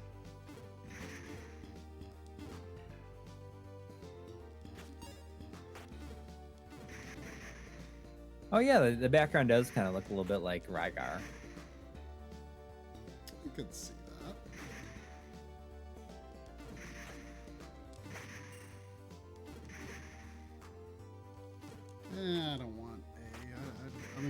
is interesting. I don't think it'd be good for the boss. Yeah, overall, Genesis is pretty affordable. I don't even know what like the most expensive game is on the system. I feel like the most expensive Genesis game is probably like in the US. It's probably Crusader or Senti. How much is it? It's like I think it's like $300 maybe. It's I mean, definitely that's one like of the, at least the most expensive like proper game release. Like in the video when I was like saying that the Dracula X is one of the more rare and expensive Super Nintendo cartridges, people are probably gonna be like, "Lol, not really." And it's like, well, I'm talking about real game releases, you know, not like.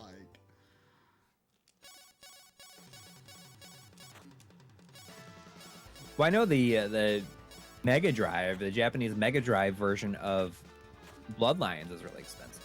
Oh yeah, it's true.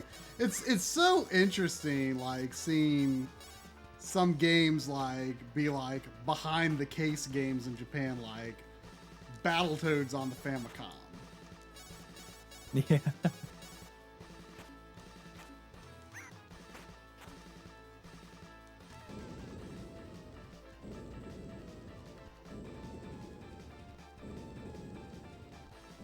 Oh yeah, I mean, in terms, that's what I said, like U.S. games.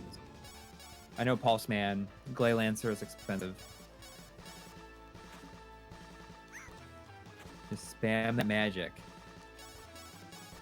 As long as I can, got him.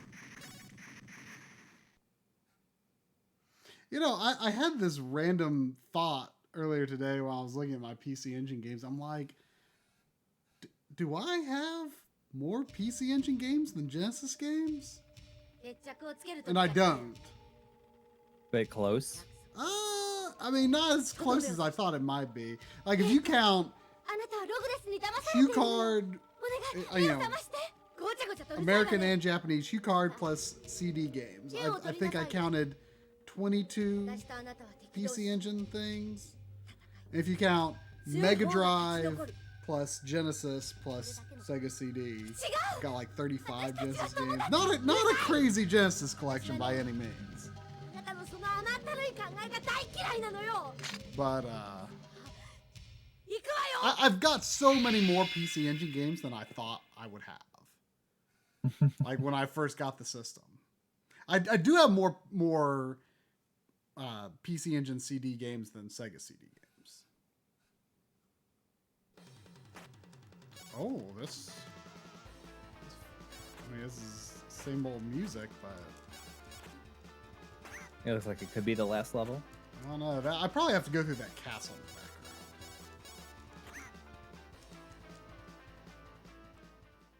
the background. I have a feeling this is not going to be like a permanent checkpoint. It's only going to be for this continue.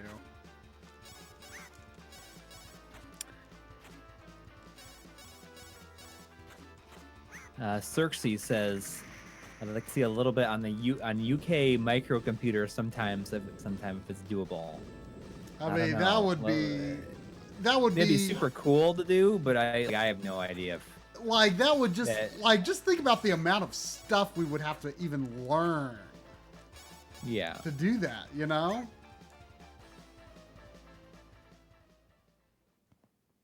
Whew, this is gonna be tough. Oh, I don't even have a weapon now.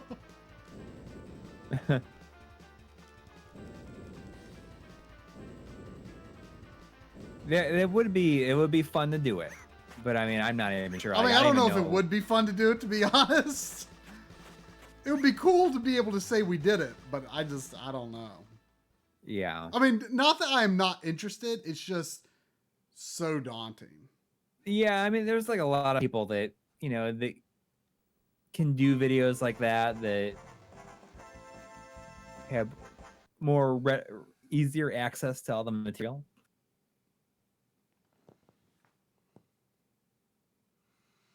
But we'll have to see. So I like it shows her school bag or her school briefcase drop on the ground. So where is that? Where's she storing that right now, you think? inside the sealed inside the sword. Oh. See, it's like, I mean, it's so hard. Right inside the Mugen Senshi. Oh, it's just in her Mugen Senshi. That's what she's carrying. I don't even know what is a Mugen Senshi. I mean, isn't like Senshi like transform or something? Oh yeah. I think I looked up what it meant. She Mugen Senshi did.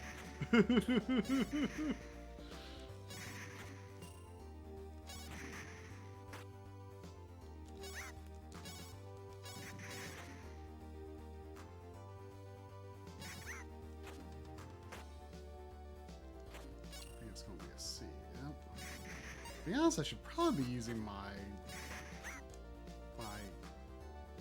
magic attack in the levels instead of on the bosses.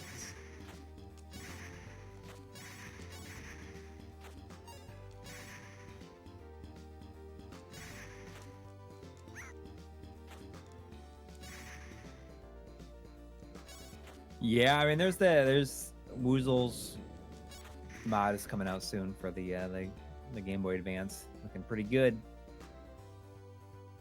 Might have a chance to take a look at one soon.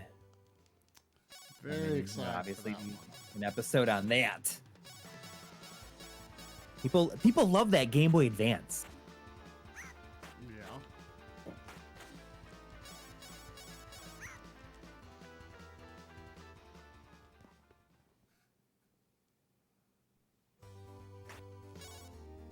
Okay, so the importer says that it's a fantasy soldier. Means. Or infinite or fantasy.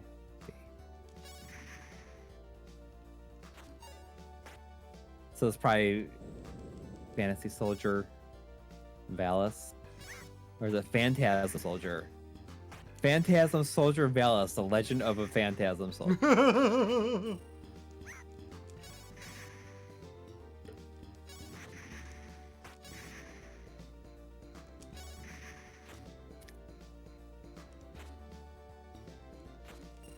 Oh yeah, I saw the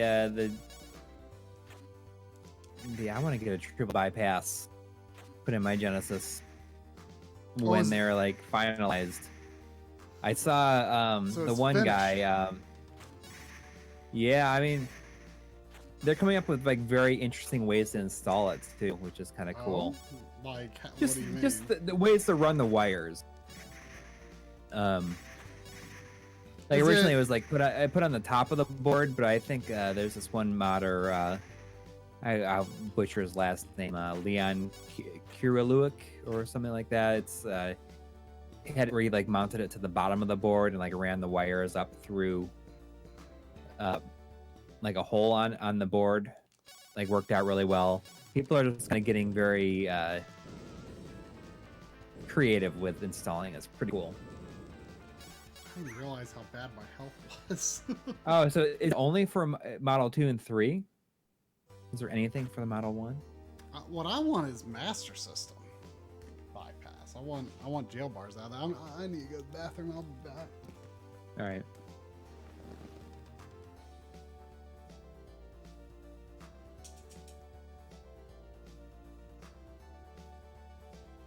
I didn't realize it was only for 2 and 3.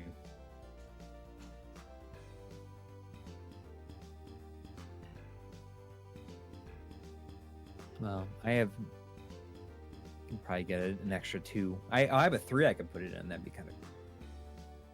But I want to be able to use it with a Sega CD.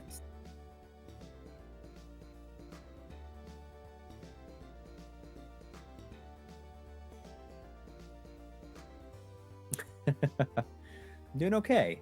So we've been having some problems with our wall mounted cabinets. The people who owned the house before us installed them poorly, and they were kind of coming away from the wall. And my kids went to the grandparents for the next 2 days. So my wife and I we're gonna fix it, and then it turns out to be like this huge, way bigger ordeal than we were planning. So like right before the stream, we had all of our cabinets like unmounted from the wall all over the place. It's not fun. So that's how things are going. Hopefully we can get it all cleaned up before the kids come back.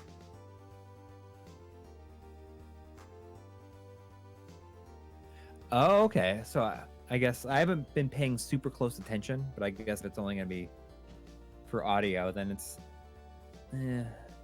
that's appealing.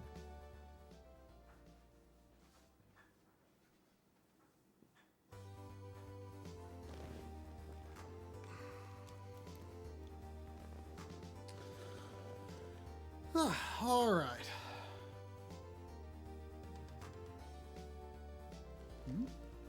Oh. My controller fell out of the extender.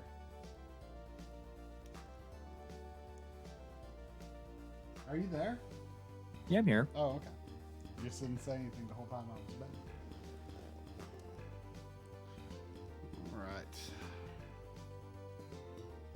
Well, maybe I have a Model 3, so maybe that's what I'll do with it. It might be kind of cool to put the triple bypass in a Model 3.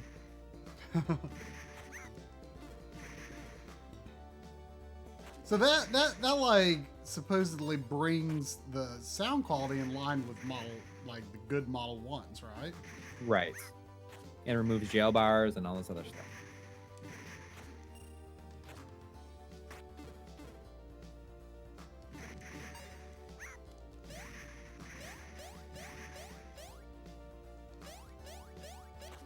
Actually, the thing could be good for the boss, because I think it's a pretty high rate of fire.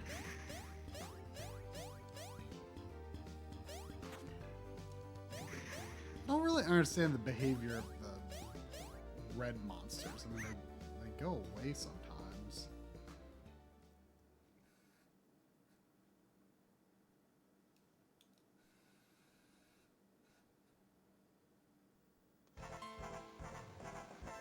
Okay, this time when I'm falling, I'm going to like pause to sort of figure out where you need to get. Yeah. Because like it's kind of been random if I've actually been getting an upgrade or not. Yeah. So let's we are going to play Smash Ultimate. That might be a fun stream to do one week. It's kind of like what we did with Mario Kart. Maybe we can do like a Smash stream. A Smash night. I'm awful at it. I do not consider myself particularly good either. I'm going to write down the order of these. Okay. Well, I know the second row is B something. Oh, but I did get an upgrade. Okay, then there's another B. Well, oh, there's a big heart over there. Whoa! What? I've got triple sword. I'm gonna like take this really slowly. Whoa. Looks pretty amazing. I'm gonna like try to be really careful. The problem is with being slow is like sometimes those mud monsters just like come up right at your feet.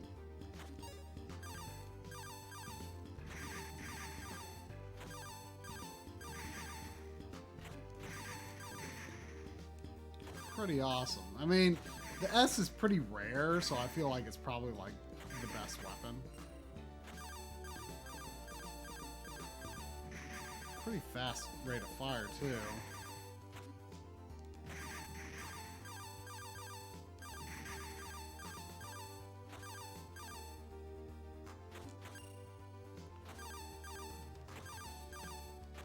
Yeah, I think it'd be fun to do like a Smash stream with viewers. We did something similar with Mario Kart last year, like around this time.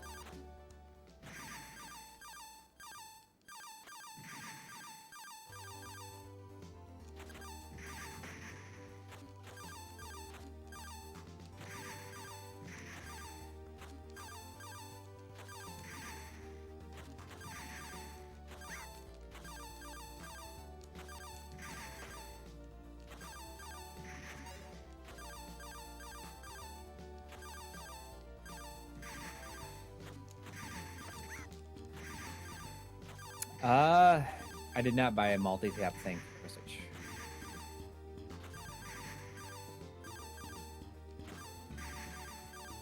Yeah, I'm not like good enough at Smash that I care about using the GameCube controller with it. I'll probably use the Pro controller because I really like it. Yeah, I mean, even with Brawl, like, I had no particular... I mean, I love the GameCube controller. I actually think it's one of the best controllers ever made. But I don't, like, feel a particular attachment to using it for Smash.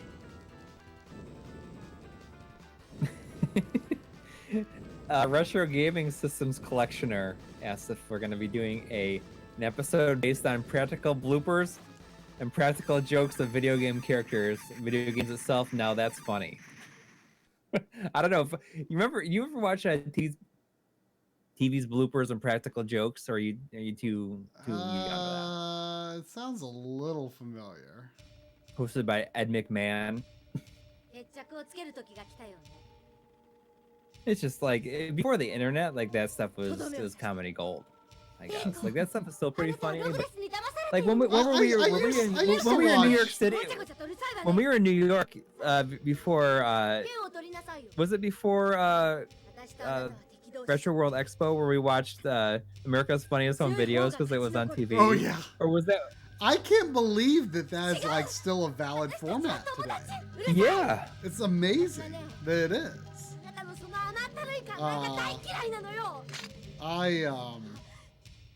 used to watch America's Funniest Home Videos and Candid Camera a lot when I was younger. Yeah, I remember. Yeah, I remember Candid Camera. You're on Candid Camera. Yeah, I watched, like, there was like the guy, like the original guy, like it was hosted by his son, who was like pretty old at that point too. Oh wow, that like destroyed that flame thing she shoots.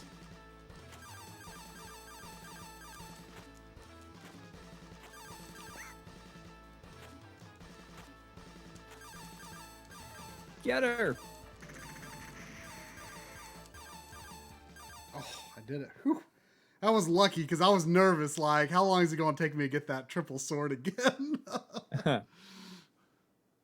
Because I think, like, every time you die, you, like, go down a weapon level. I think that's how it works.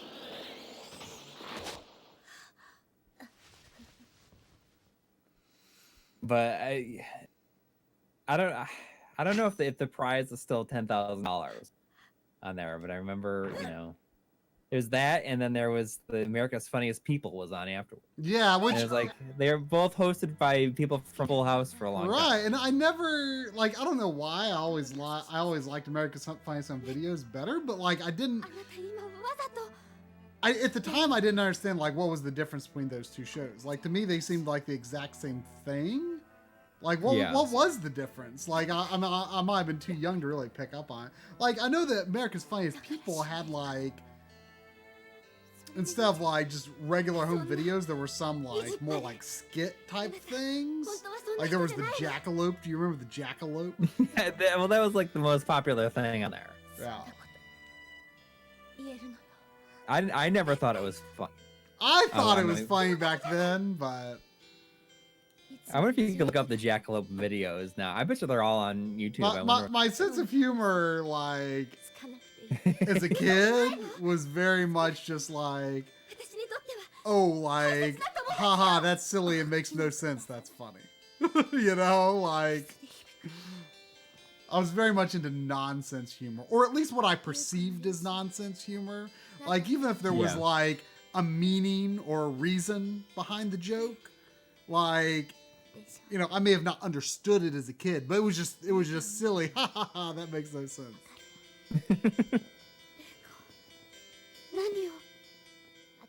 Like, I was very much into like Airplane and Leslie Nielsen movies and stuff like that, even though there's like more thought behind why those jokes are funny, but it, as a kid and young teenager, like, it was just silly random stuff happening. I thought it was great.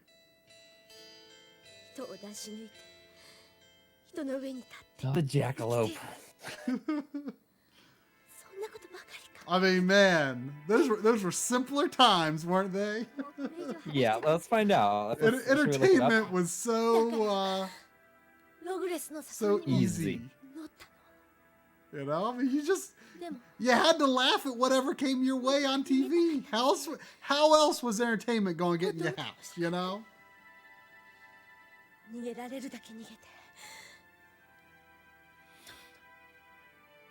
Oh, the jackalope mailman clip is on YouTube. Does it have like a million views? The first ever jackalope video. Oh, wow.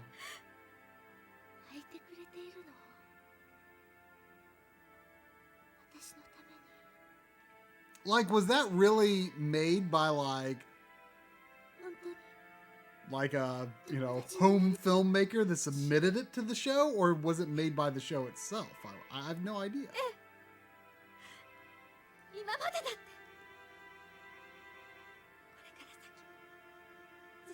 I don't know.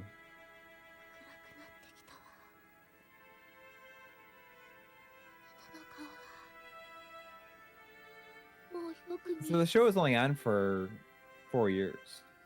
Really? From 90 to 94. And yeah, America's Funniest Home Videos somehow survives to this day. Like, I wonder if there's like a detailed analysis out there anywhere that like really gives some good insights into how America's Funniest Home Videos has survived to this day. Like, it's hard to envision the person who like regularly tunes into it still, you know? Yeah, actually, you know what though? It's not a full run. It was not on in the year 2000. Really? It looks like it was on from 89 to 99, and then it came back in 2001 to 2015. But it was not on for 1 year. Took one season off. Wait, so what happened after 2015? Yeah, it's still on. Well, you said it just changed. It changed hosts. Oh. I'm just looking at the hosts.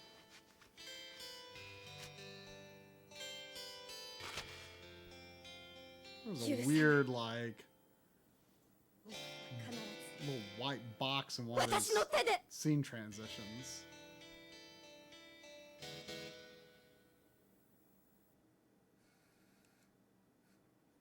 So it's been on for like 25 years. That's ridiculous. Like it's something that like doesn't make any sense today, and yet it's still there. I know, but I mean, I guess there is. It's aimed squarely at people that don't really know how to use it.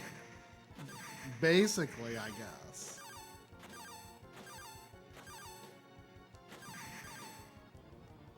Oh, come on. I mean, really, basically, it's just people getting hurt.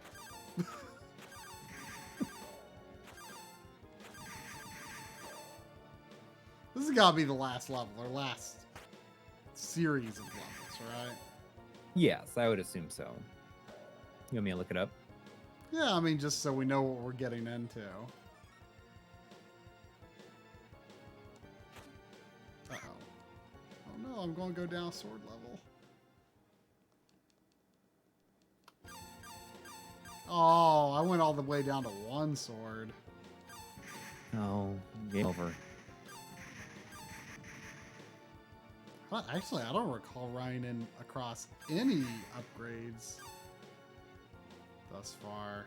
It's a little scary to think about.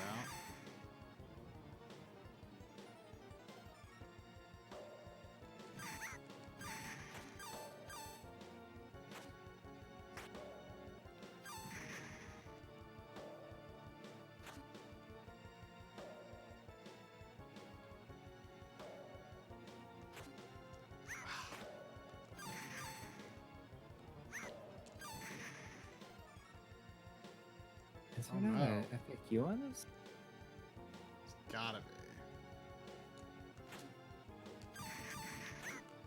Oh man, this is terrifying because there's like no upgrades. Oh, now I'm gonna see what it's like.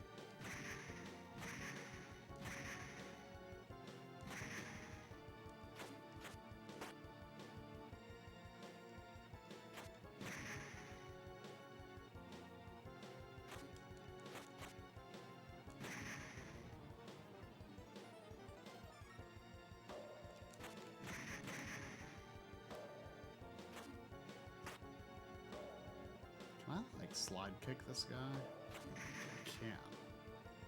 Okay, I mean, the enemies are actually pretty easy here. I can get rid of these guys that way. MA Gamer Kid in the chat is saying memories of renting GameCube games from Blockbuster. Did you rent any games during that era? No.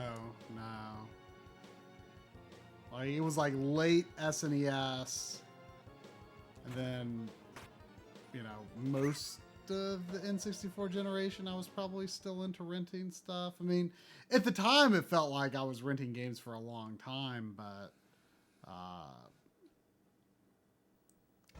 it was probably actually a pretty short period, really, come to think of it. I mean, I ran a few things in the NES era, but very rarely. Mm-hmm. I rented a lot during that time, and Super NES, and Genesis, and Sega CD. I mean, I remember renting Road Avenger from Village Video in Falconer, New York. The building that it was in is no longer there. It's kind of a bummer. I had Video Show Place. Oh.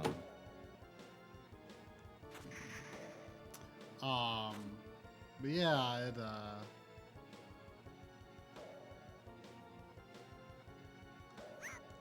oh, come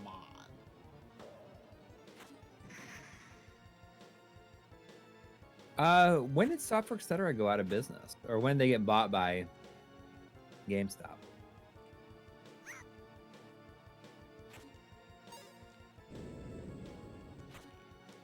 I mean, Software Etc. and Debbages were the same company, weren't they? I'm pretty sure. I think that they were. Oh no! Oh no! I thought you were gonna get left behind for something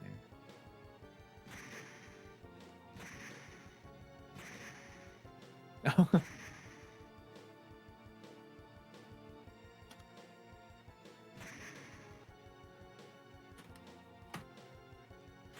So there's no fact for this game, huh? I couldn't find anything on it. No, it doesn't look like it. Anything on another website? It has a, well, see, Game FAQs has like a whole game tracking aspect to it now. Yeah. It has, and it shows you how long it is. It tells you how long it is too on there.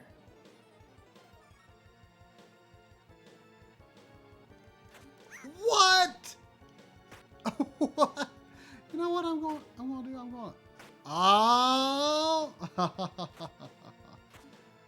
Pretty sneaky. Now how am I going to get the thing to come back?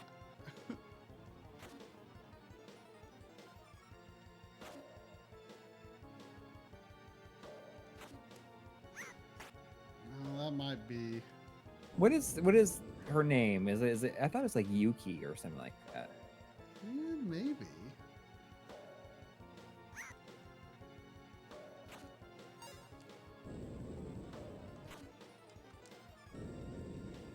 Yuko, that's it. Yuko, yeah. I mean, look up to see if there's like a... I'll tell you one thing though, is that she has a heart perfectly balanced between yin and yang. And that's the only reason she can wield the Sword of Valis. Oh. Against the encroaching darkness. That's a word we need to use in episodes more Encroaching often. darkness. I'm just encroaching. It encroaches on my. I feel like there were a lot of words in this this episode. I can't think of any off the top of my head, but I feel like I used some untypical words in this one.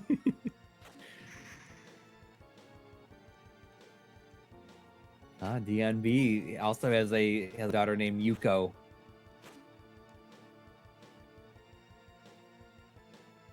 Is she also a Mugen Senshi?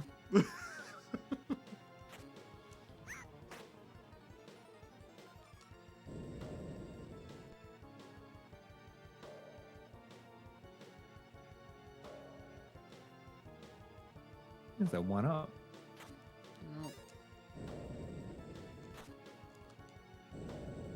What did you want me to look up? I mean, just like, is this the last level? Is there anywhere that upgrades exist in this level? I wonder if there's anything like hidden, like Ghosts and Goblins style. Oh, this is bad.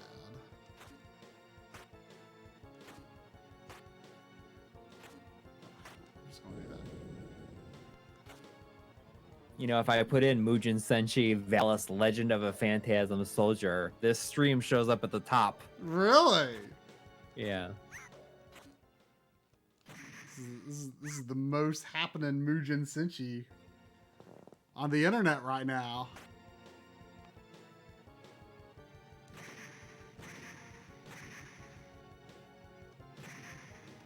I'm nervous about the lack of upgrades in this level. Yeah, I mean, this is like the last level. Based on what? Based on this video, it looks like a full playthrough. There's like rotating platforms with spikes on them.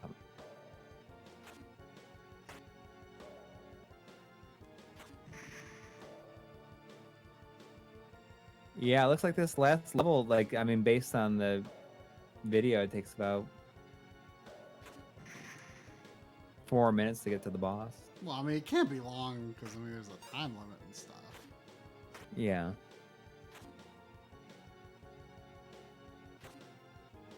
But I wonder if there's like a checkpoint at the boss. But there's not like another. Oh, I don't know, because the video is using save states.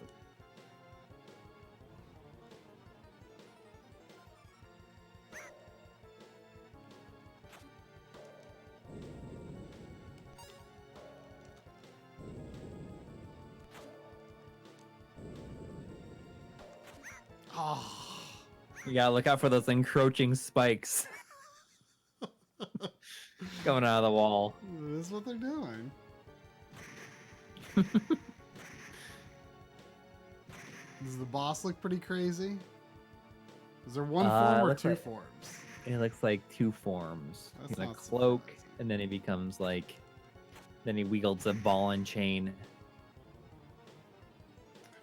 Does I mean, obviously if they're using save states, they yeah, and like they're not even trying to hide it. It's just like stay loaded in the corner, and every time they die, they just like load it immediately. Like the person playing this gameplay, like this, using this footage and recording this footage, just like has one hit left on them, and is just like reloading every time they take a hit of damage. And it's just like, so it's actually not that long. Probably if you know what you're doing.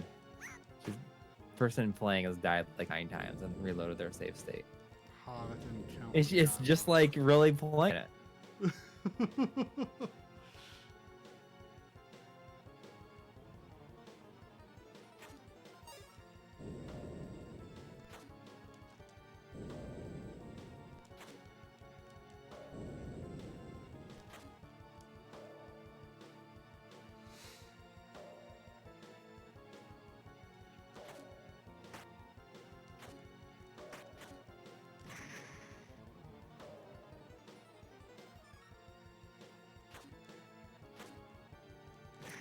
Oh, Earthbound is going down in price. It's Really? hovering around 150 to 160.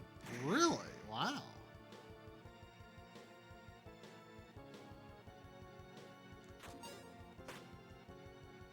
Oh, is Shantae continuing to go up? I'm What is glad- Shantae at now? I'm glad I got when I did. Can you slide across that? That little gap there? Instead of jumping across, you could have slid right across.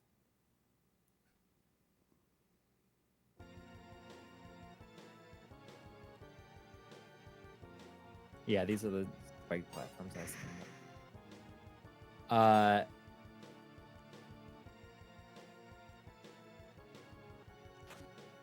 I paid 119, I think, for my graphic. See, I told you can just like slide in. Oh gosh. Yeah, watch out for that Mugen Senshi. I'm the Mugen Senshi they need to be watching out for. It's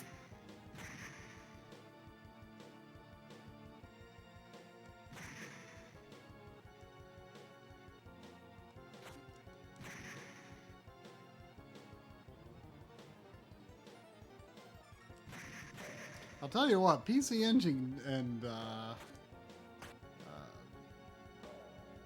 like Saturn and PlayStation games and stuff, like it's hard to hunt for them in Japan if you don't have a Jimmy Hoppa with you. oh yeah. Like, cause I mean they're all like, you know, just presented spine facing forward, and it's like I'm not going to go through all these games. And like I guess they tend to be organized by genre, I think. Yeah. Oh, Godzilla on the PS4 is rare now. Did you get it? I got it for like $9 a long time ago. How much is it?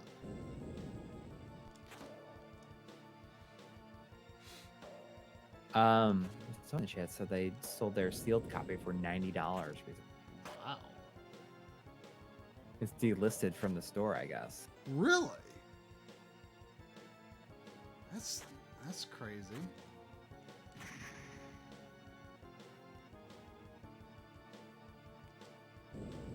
But yeah, I mean, I got it. It's certainly not a great game, but I don't think it's that bad. It's pretty. There's not a lot to it. Hard to control.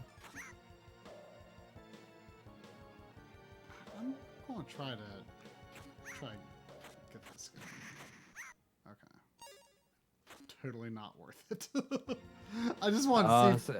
I just want to see if there could be any way to get like an upgrade there.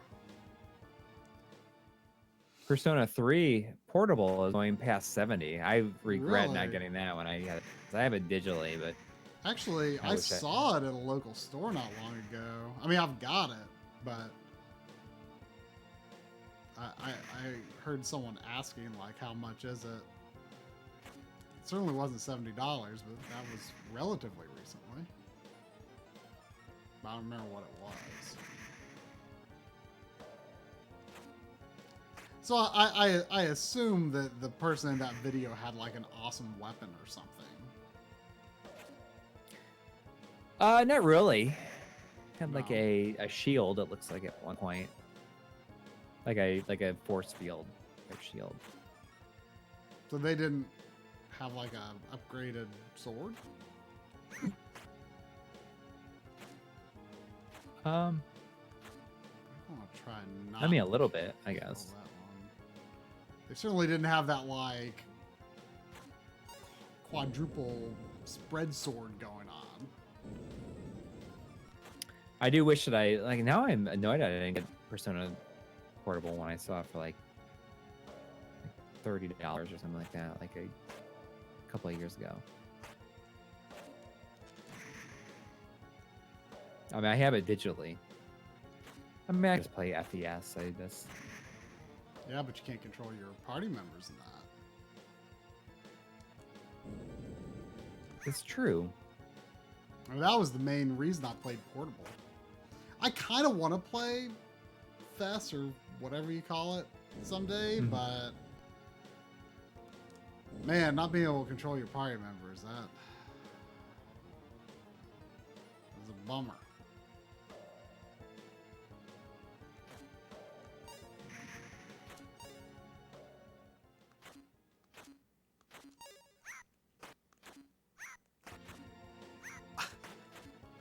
Like, how are you even, like, I don't even know how you're supposed to do that.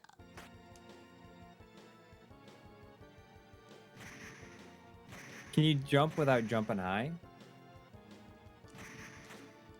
Yeah, but like, all the platforms, like, what lower platforms could I have gone to? Like, the next platforms up were both pretty high.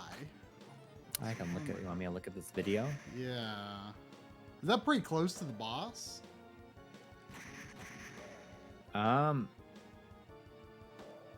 Yeah, the boss is basically you get to the top of that shaft. Okay, so she jumps on the bottom left one. Oh, maybe not. I'm just. Oh, wait till I'm there. Pretty bad run. Wait, no, you're doing. Well, let's see what they're doing. Oh, they're just like taking a bunch of hits. Hang on. I mean, there are a bunch of hearts, but I mean, there's fall Reloading their save state. Doing it again. Hang on.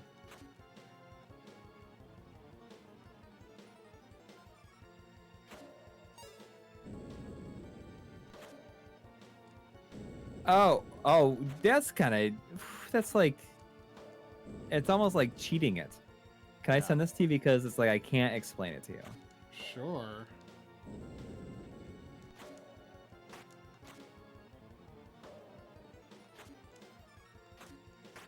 I just don't want to be here all night. Well, yeah. This is like weird how it works. But I'm gonna send it to you.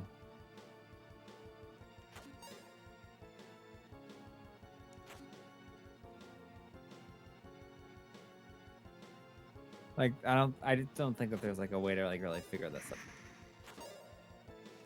I mean, I don't understand how it works either, though. Did you send it to me in Discord or? On Discord, yeah. Send it to me on Google. It'll be easier for me to access. I'll have to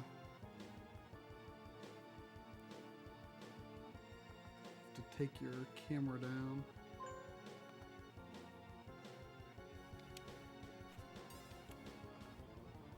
Okay, yeah, they got a barrier. Oh!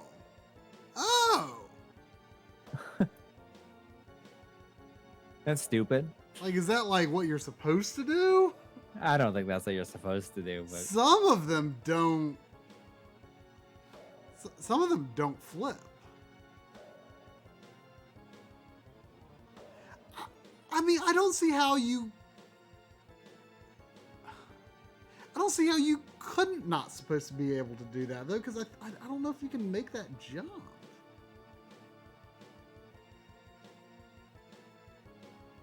I don't know. And then he just kind of takes damage on the last one. Okay, and then there's upgrades at the end. This is uploaded by Slow Beef. Oh, he goes for that. Oh, it is. Oh, wait.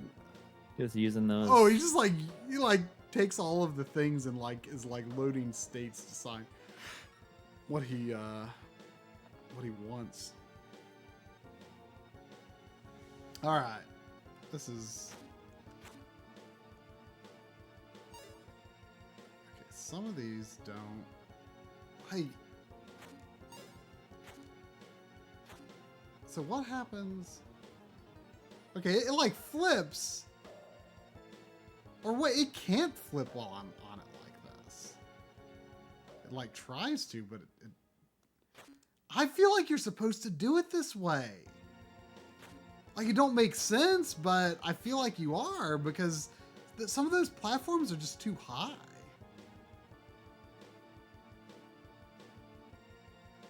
Ah, gosh, what am I even going to pick here?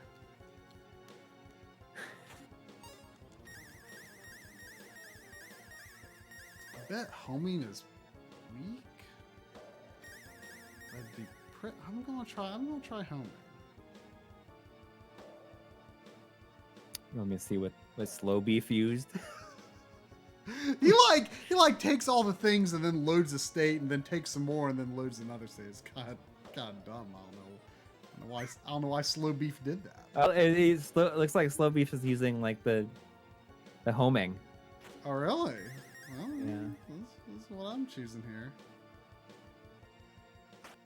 I wish I could have an upgrade homing. Like if you could get through this level without dying, like it would.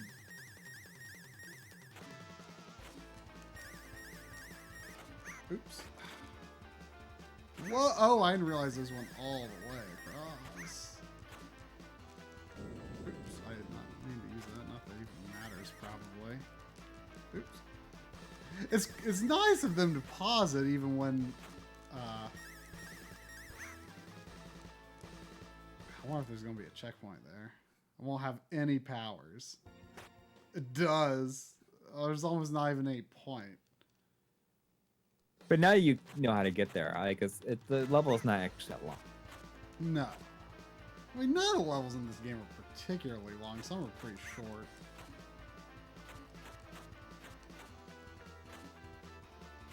Isn't this the bad guy that has like a really terrible voiceover in like the American Valis 3? The what? Oh, he's talking now. Did I accidentally like skip past the dialogue before or something? Not that I can understand it. 我が城ほど戦士の墓としてふさわしいところもあるまい。さあ、持てる力のすべてを尽くし、かかってくるがよい。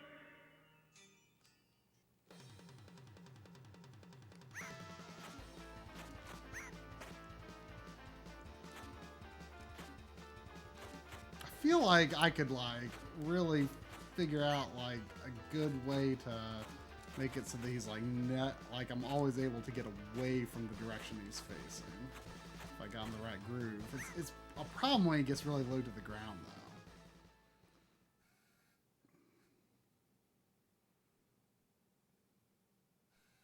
though. Well, just use the save states. I bet Slow Beef was like not at all embarrassed to upload a save state thing because he's probably just like, this game's so hard no one could get through it without save states anyway.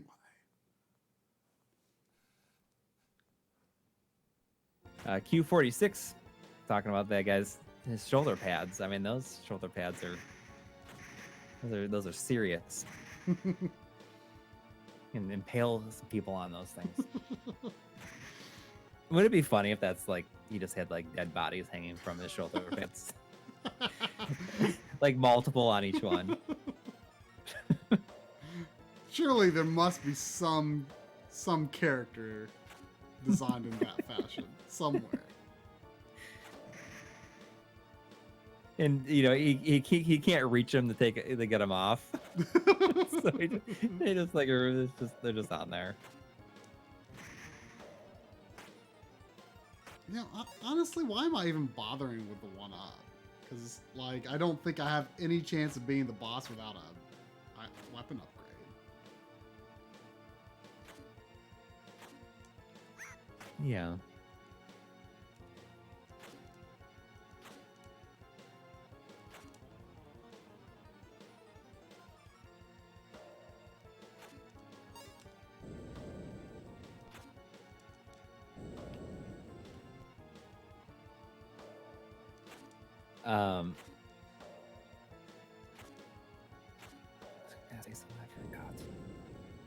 A lot of people were joking about with the Castlevania video that they all got ads for Castlevania Requiem during it. I'm actually surprised that there's ads for it. Yeah. I have not seen one myself. But you know that's got a half on. You can jump on that then. Huh? Jump on what? It's not the spike. It's the thing that you're on right now. Well, that was probably on like 20 seconds ago. Oh.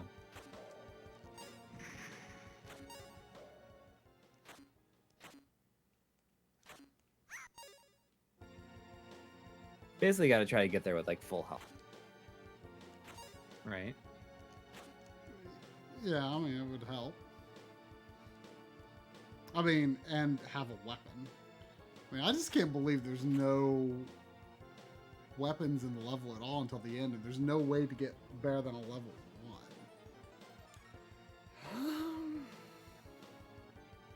What am I going to choose? I mean, I feel I didn't have enough time to really give the homing its due. I'm not going to risk it that hard.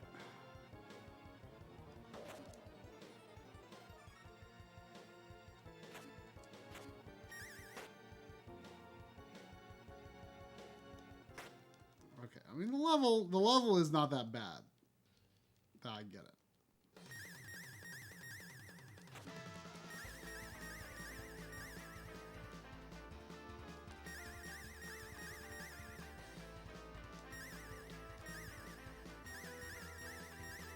Basically, it's safe underneath him as long as he's not too low to the ground.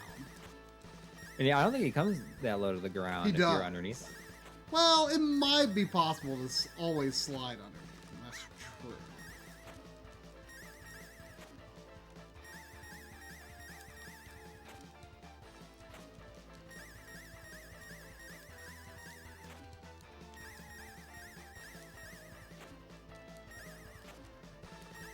You're doing pretty good, though. Alright, first form's gone. Whoa.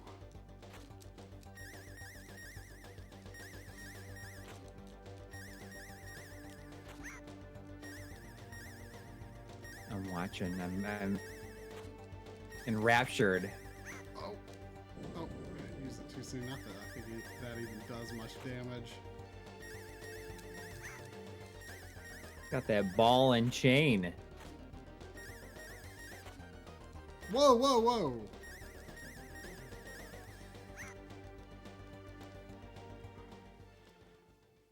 Well, now I'm going to have to find with my regular sword. Oh, they don't even start you on the second form.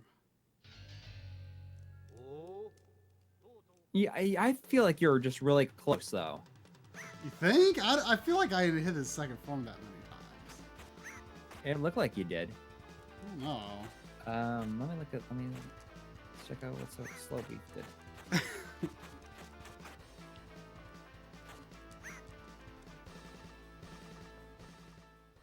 I mean, I feel like there's like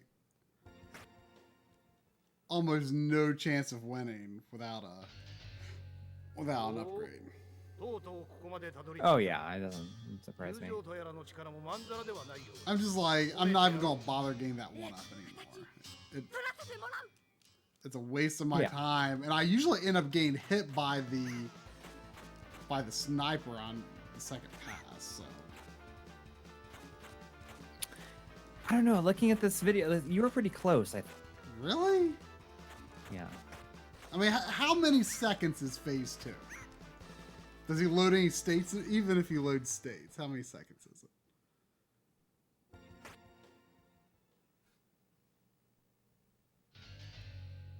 It didn't seem that hard. I didn't get down the I didn't get down the ball and chain, like how to avoid it, but there's like just like no reasonable. It's just completely unreasonable for them to expect you to beat him without an item.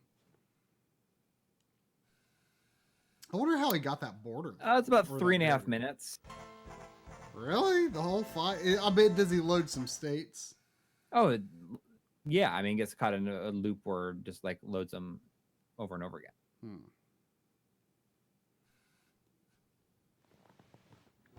I don't know. I don't know how close I was. I'm feeling pretty confident in the level. I don't know if I can exactly get there with full health, but it shouldn't be hard to get there with like almost full health.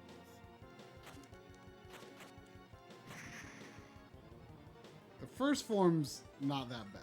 I don't know if I can do it perfectly exactly, but it's not that bad.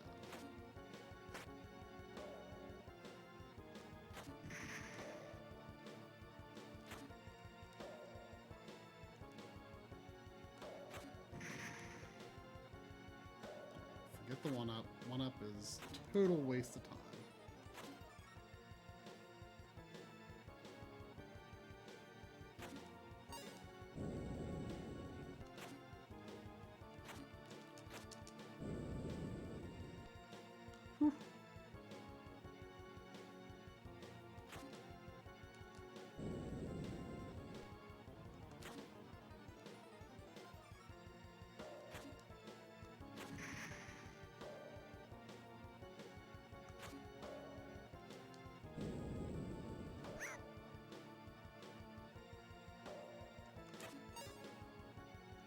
I don't know why I did that. That was a waste.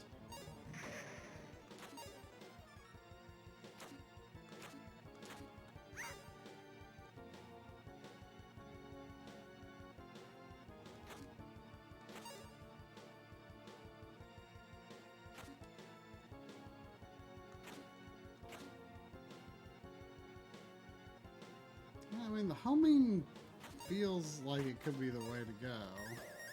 Yeah, I feel like that's the way to do it. Does slow beef get this heart here? I feel like it's not worth trying. Well, I don't know. Yeah, it's not worth it. It's not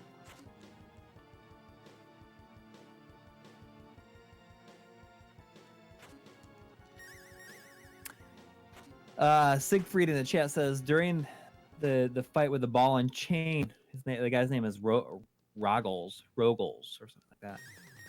If you duck while slashing your swords, his ball and chain should miss easily. If you duck while slashing the sword, Yeah. like, doesn't matter where you're standing, really? I don't know.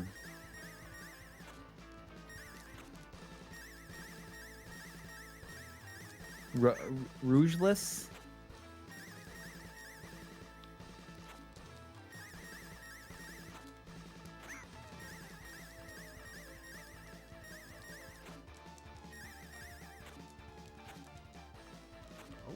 Whoa. Ah, he does go low down to the ground enough to hurt you. Rogueless.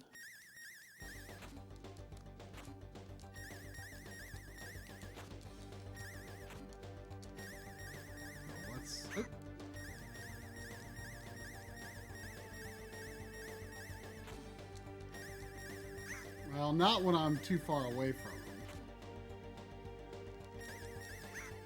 him. Like, it seems like it would be prudent to be near him, I think. Yeah. Because I think he always just, like, goes straight up and over. Like, I don't think he does any diagonal stuff, so I think being close to him is totally safe.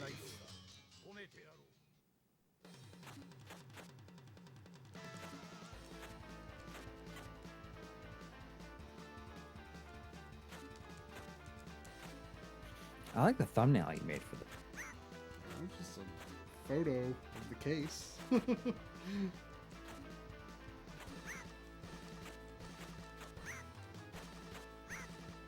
So his name is Rogueless.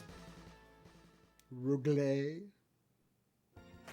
Oh, Rogueless.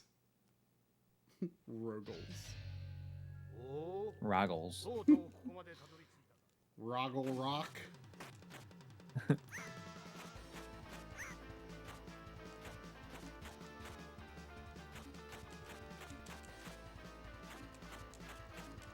I wonder how powerful like a sword, like a direct hit sword slash is. I don't know. I don't know if it's like Rocket Knight where, you know, direct slash does more damage. I don't know. I mean, it doesn't have like a advanced mechanic in any way. It doesn't seem.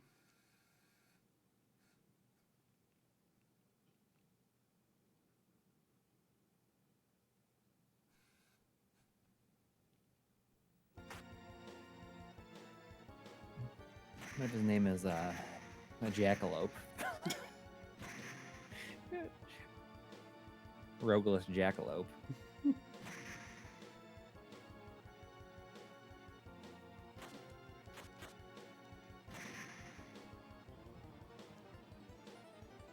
Like, in the American Valis 3, doesn't he say something like, "How did you like my intro? Pretty flashy, huh?"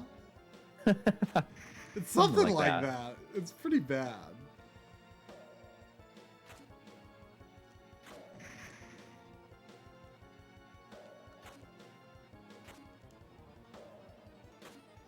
He only floats down if you hang out underneath them too much. Is what they're saying.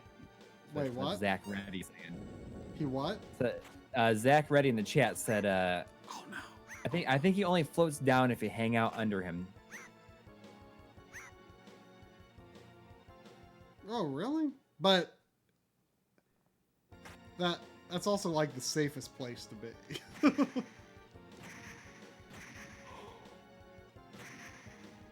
Yeah.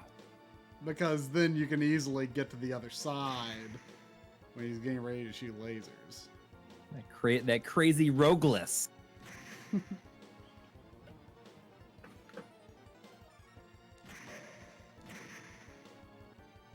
feel like these axe wolves are kind of wasted on this level.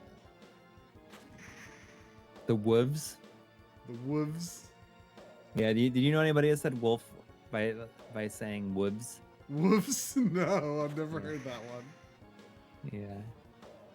Is that an upstate New York thing? I guess so.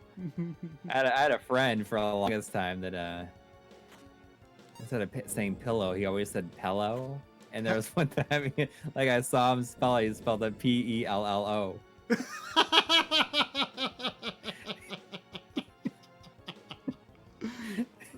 I don't know why it was funny, but I laughed. I mean, what? It is funny.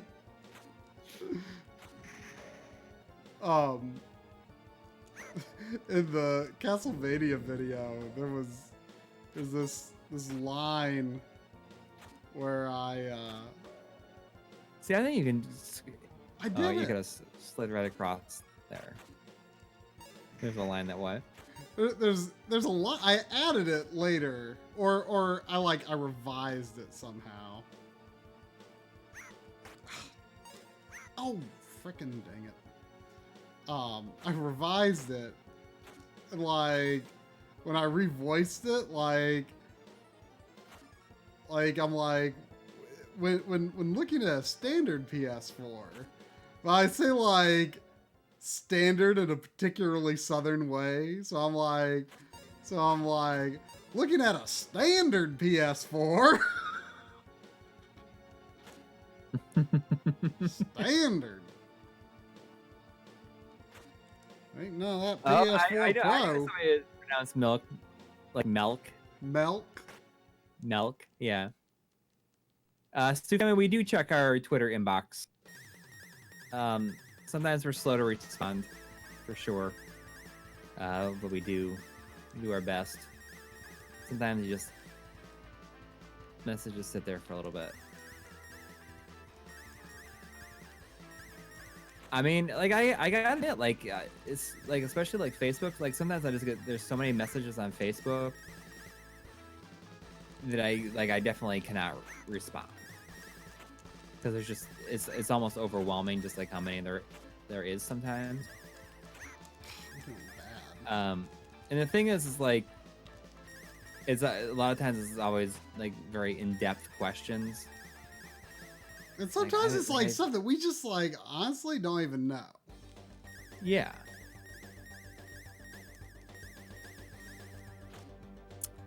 Prototype SMS hardware. Let me. What do you on there as? Oh, here you are. Oh, right. Okay, yeah.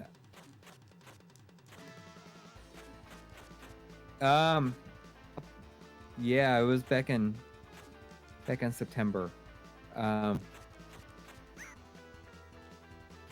kind of prototype SMS? It looks like it's online, like a X-band type thing for the SNES. It's like a vintage one or like a new thing?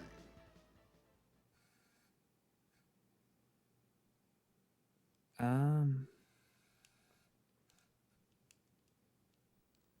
you kidding me right now?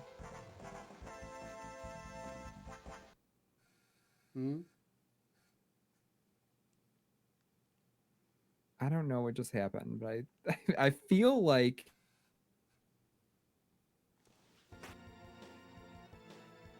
I don't know how that just happened. But I literally like that literally just happened. Huh? I don't know how it happened. My phone has been like freaking out every once in a while for no reason. Uh-huh. Well, because you've got a cracked screen protector on. No, I took it off. Oh, okay, good. That's been freaking out. But it just freaked out, and I swear it just deleted that message. Oh. A thing came up, like the dialog box came up on the bottom, and I was trying to scroll up, and I hit a button. Yeah, Sufami, can you? I swear, like, I'm not sure if you have the info, you can just like send me again, because I was literally just going through it and reading it, and I don't even understand how that just happened. Yeah, okay, so seriously, like that just like it literally just got deleted for no reason. It did, because like if you double tap on the screen inside of the message, delete is at the very top. So like I must have double tapped on it, and then the pop-up came up on the bottom, and delete is at the very top. So that was like right underneath my finger, and it literally just deleted it. I wonder if there's any way to like undelete. I mean, you say your phone freaking out like that, like kind of makes me think out like just yesterday. Well, not yesterday. It was Friday. I was finishing up the episode. Like my camera, like the touch screen on it, which is like actually very useful and functional. Oh, you gotta be kidding. Sorry about that, Sue Family. Like I know that was obviously like not intentional, and I have no idea like why. I mean, sometimes we just get very overwhelmed by so many like messages and questions and everything from all directions. I mean, at least on YouTube, I try to answer as much as I can. But yeah, but I mean, when it comes to like you don't use Facebook and I use it, and like I'm going to get back into Twitter. Okay, well, I mean, you don't even have to like. Yeah, I mean, I mean, at least the MLiG Twitter I need to, for sure. Yeah, I mean, I barely use my personal one anyway. I got Radical Reggie's in the chat. Oh. He says RGB. Yep. That's us. I am playing this game in RGB.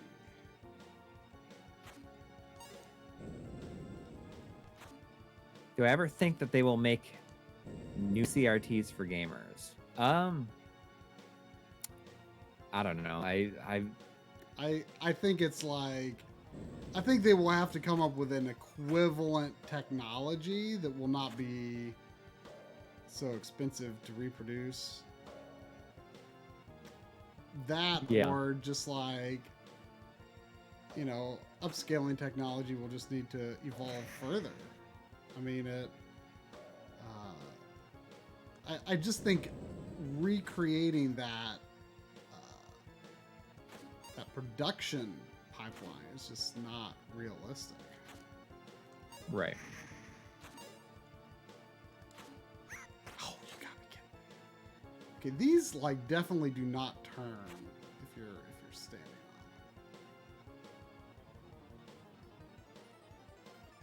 on them. Okay, that can be gotten. Okay, so it is not unrealistic to get there with full health. I'm not going to have it unless there's a heart I'm forgetting about, but I can get close. Oh, you! I was doing so good. Oh, just forget. Just kill me now. just kill me now. All right, I was doing so good. I was overly. I think I can get there full health. Well, I was almost gonna have full health. I was being overly optimistic about how many pixels off the edge my foot had to be. What are opinions on plasma displays? I mean, I'm gonna be honest. Like, I know it is not a very videophile thing to say, but I have never really liked plasma all that much. Like, to be fair, I have not really had like much hands-on experience. Right, I'm the same way. Where, you know, I had any personal control over like setting it up, or, you know, any ability to play games or you know, watch a movie on it really. But like, anytime, I don't know if they're just not set up correctly, but anytime I've seen a plasma, like, I always thought they looked really washed out. Like, maybe they just weren't calibrated well, but I never thought they looked that good. And I was always like, you know, I mean, burn-in was something of a concern. I mean, my uncle has plasmas, and I've definitely seen at least temporary retention on his. I mean, more visible than like temporary retention on OLED, in my opinion.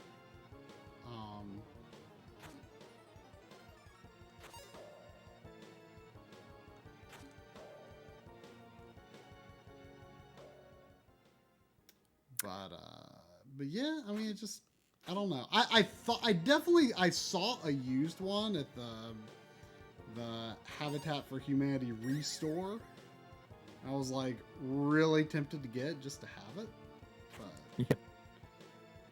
I mean, it was cheap, but it wasn't dirt cheap, and you know, like, kind of wanted to check it out before buying, you know. All right, here we go.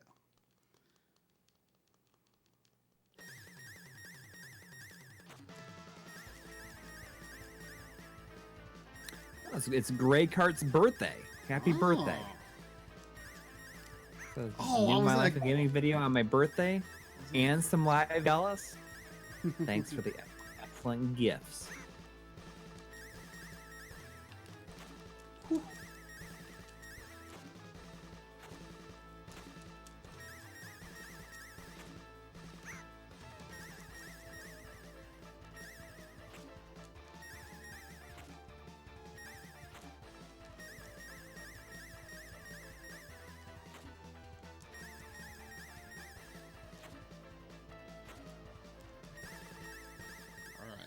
First form's down.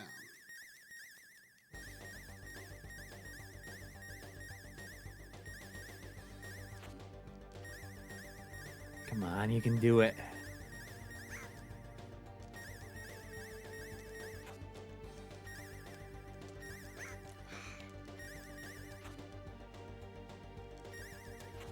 You use that Mugen Senshi. I think I might have figured it out.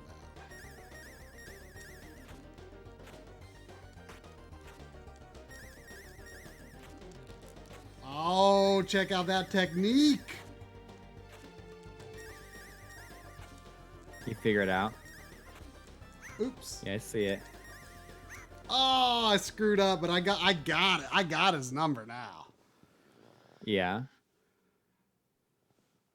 Did you see what I was doing? Yeah, sliding in sliding. and out. He jumped. I didn't realize before that he jumps when he uses the ball and chain, when he actually throws it. I just wasn't reading very well when he was going to do that Ultima shot. Yeah. But you got it. You're doing it. Yeah. This is happening.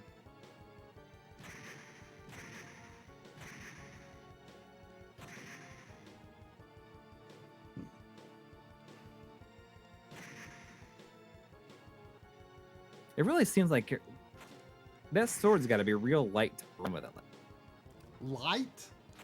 Yeah, just like she's just like her turn it with one hand, and it's like really running with gusto. Like yeah. she's putting a lot of gusto into her run, but she runs so slow.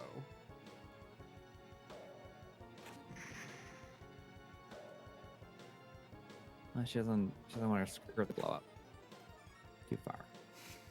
Too far.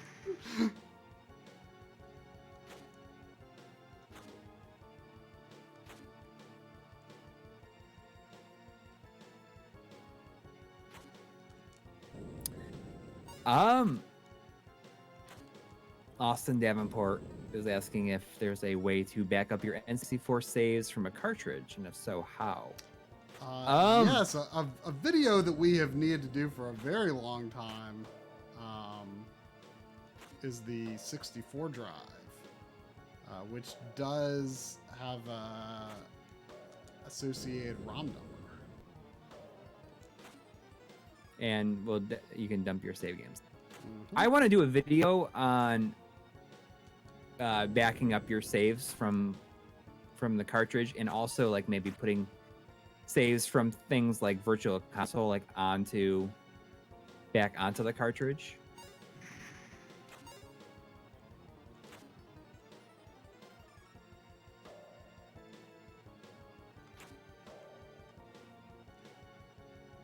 Because I was able to take a lot of my Virtual Console saves and put them on my SCS NES. But I had to like extract it first. Kind of weird how it worked out, but I could show things like the Retrode and stuff. I hear you react like that, now I'm like waiting to see it happen. Oh, you didn't die. Oh no.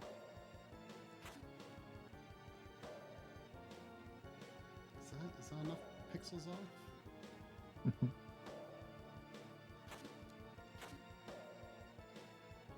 I swear I don't see how else you could get up there.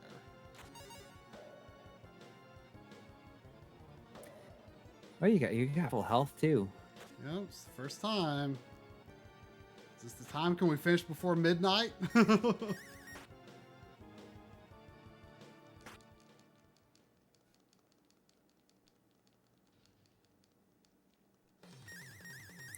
Did people like the lag test video in the new episode? I mean, we can't like provide exact numbers when we do stuff like that. But at least, but I think a visual representation is basically enough for a lot of people. I think. Mm-hmm. It's just a way to acknowledge that it's there, I guess. Yeah.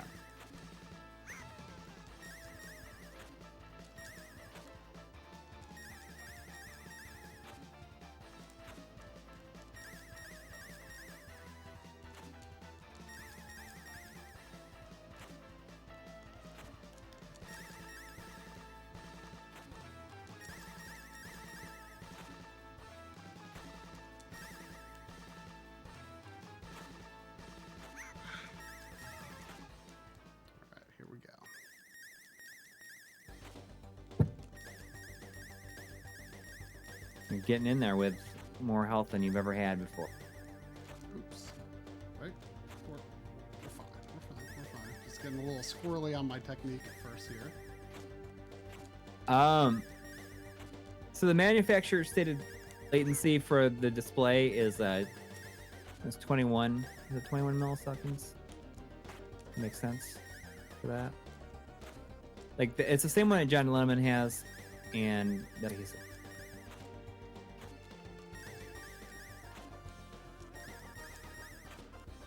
Oh shoot! I want to hear that. I want to hear it. Oh no! Oh no! Don't say stuff that I don't want to hear.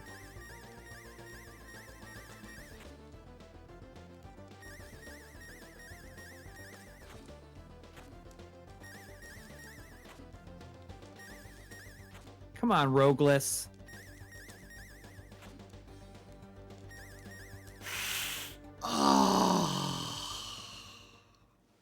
Don't do this to me. He take a lot of hits, man. He did take a lot of hits. I mean, what I couldn't figure out was like how many times in a row does he do like each type of attack, you know? Yeah.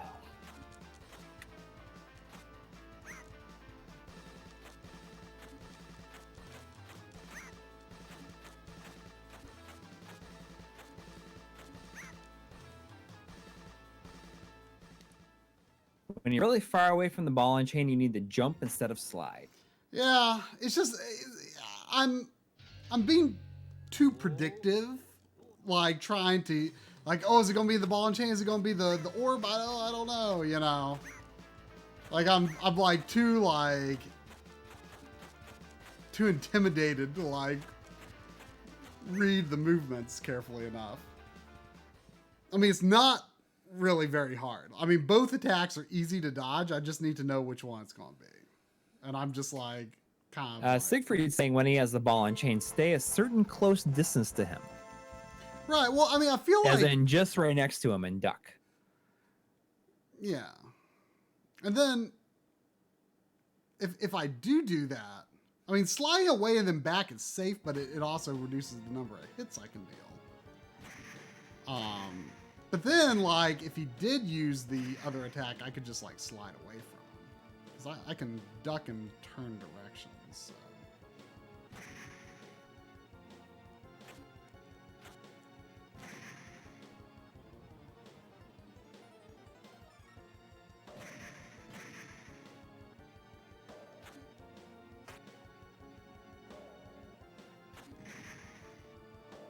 You got the level down pretty good, though. Yeah.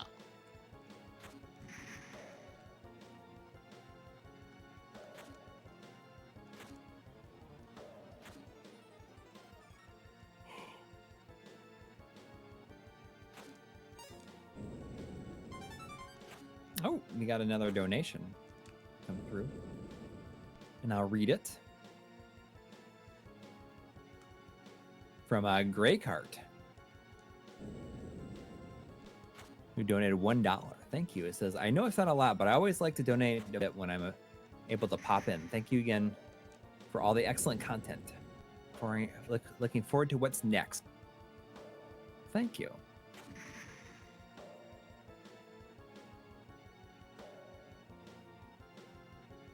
So I feel like you could slide right there. You go. Yeah, I was always trying to get that heart though, but if I don't get that second guy with my magic, then I can do that and then go back and get the heart. Right. And now I know you don't have to like rush getting off of these platforms. Because if you're on top of it, it won't flip over.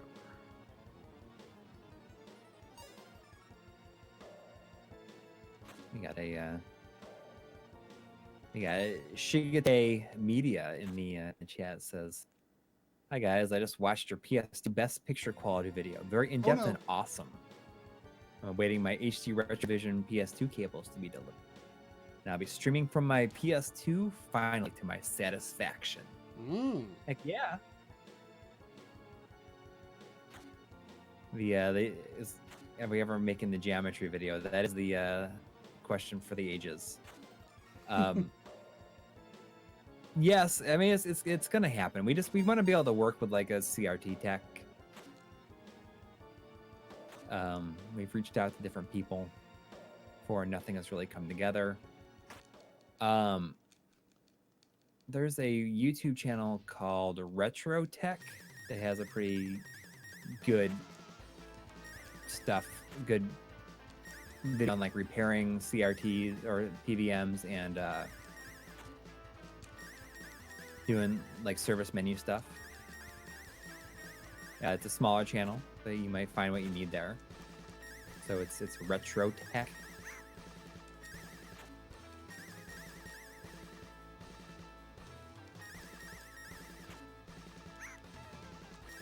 That's when you're gonna make it to the second version without getting hit.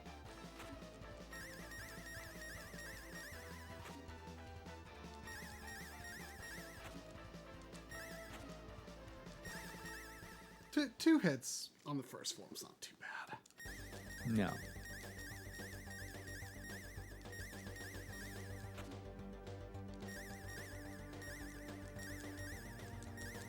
Okay, if I am that close, then he can't hit.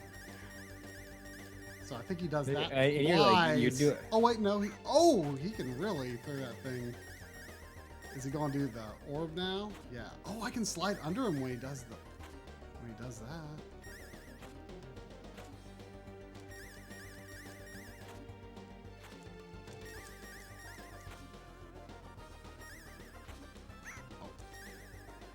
Oh. Okay, sliding under is not necessarily a great idea.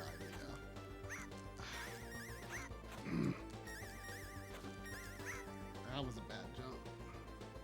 All right. Well, I figured some stuff out. No, you die. Yeah. You did.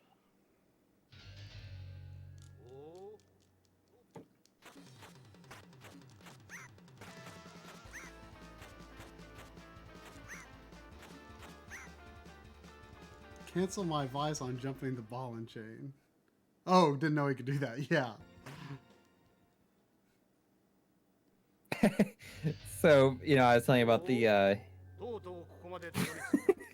the kitchen, the cabinets that were taken down. Mm-hmm. So my wife took like a panorama picture of like how messy our kitchen was after doing that. Mm-hmm. And I'm like working on the wall and my arm is like enormous in it because I can't even explain it to you. I need to show it to you. What if you don't have the kitchen fixed by the time the kids come back? We will. Oh, you were acting like it's pretty much a disaster in there. Well, it kind of is, but it's all right. We have all day tomorrow. They don't come back until Tuesday.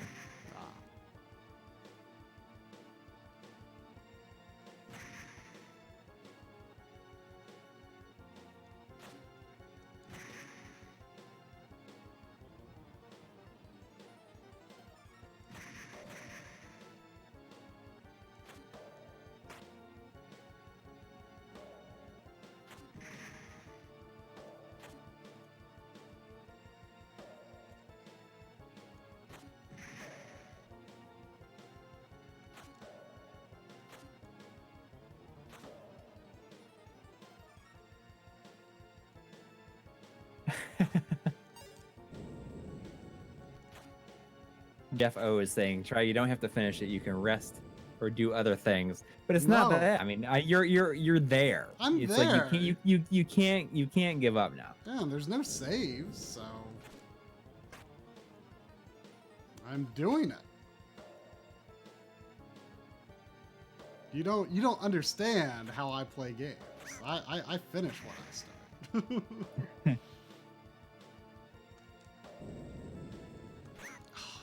This is not going to be as good of a health run.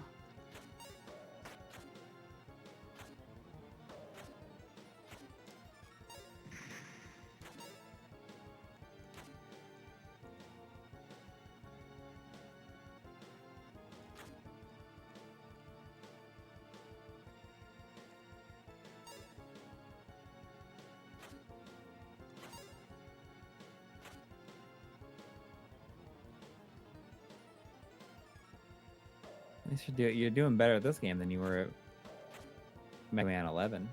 That's very true. Mega Man 11 is hard.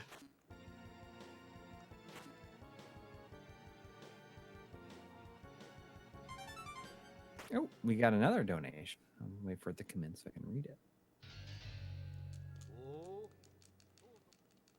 We got a $1 donation from Kelly Greenidge. Says, question for you guys. I have a PC Engine Core 1 that is RGB mod. I want a Super CD-ROM 2 for it. You know, the one that attaches to the rear. Would my RGB mod pass through the system? Or would I need to get the first generation with a mod in it? I'm pretty sure... The one that attaches to the back, that's the one that's like meant to go with the shuttle, right? Yeah, it's like the really long one. I'm pretty sure that it should be okay. Well, I don't, I don't know why I don't know this right now. I should.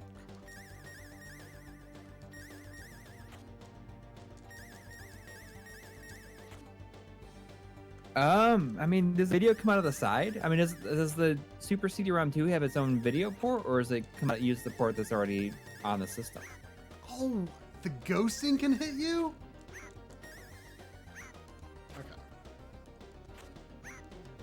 Okay, yeah, Super CD-ROM 2 doesn't need an extra mod. I mean, that is what I thought. But I mean, I didn't know. Thank you for the donation. And thank you, Smoke Monster, for answering.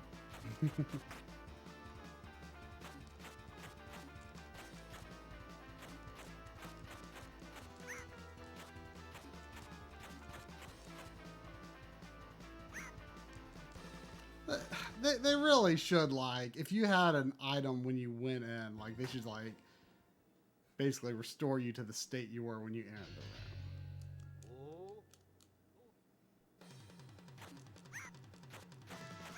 room. Mono sound only, but can you run the stereo audio from however it works out with the actual system? Combine it.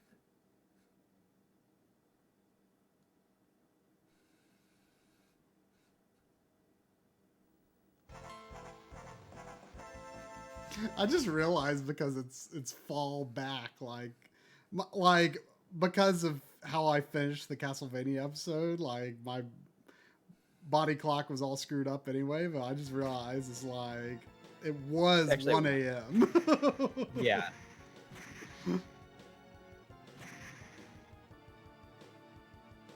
I don't know, you gotta do it, or do you wanna... Oh, I have to do it. I'm not leaving my PC Engine CD system on overnight. There's no way. I'm totally doing this. I mean, I'm not feeling tired at all, honestly.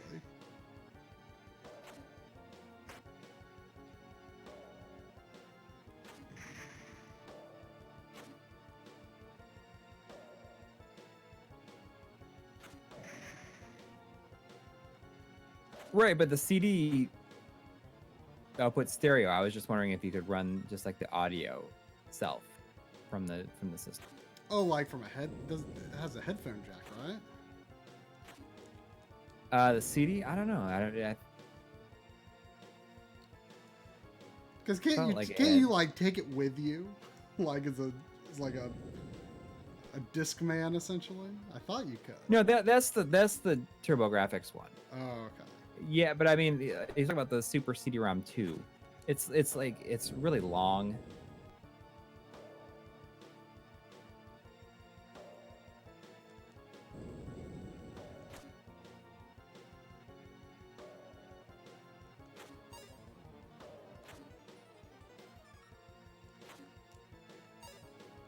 Oh, that enemy wasn't there.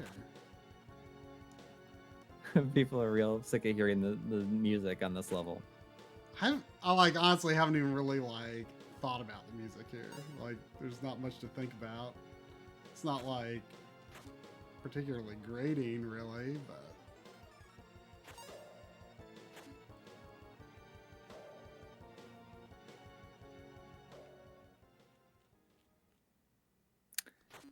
Yeah, I have a Toshiba 27A41. It's right there.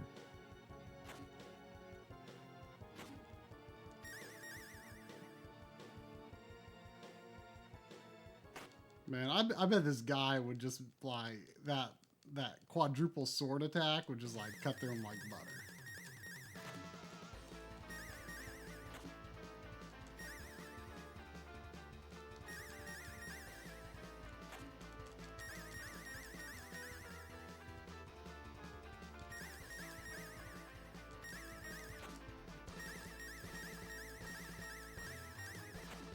Like butter.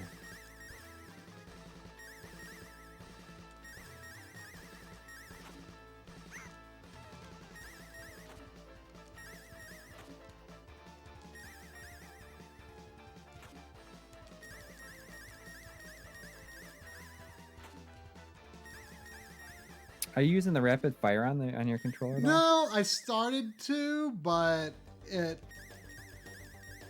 it's hard to explain. Like, you can't move when you're slashing, so.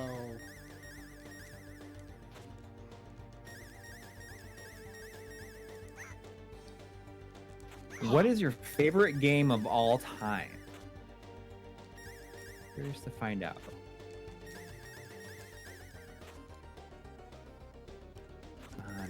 Got him.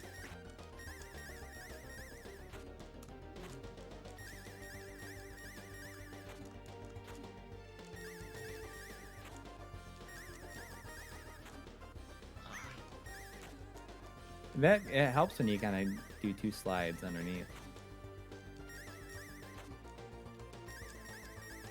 Ah, it's too slow.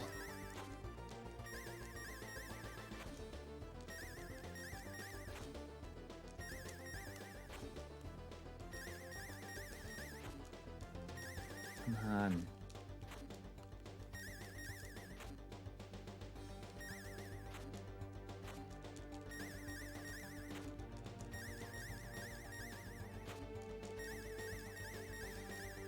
Oh.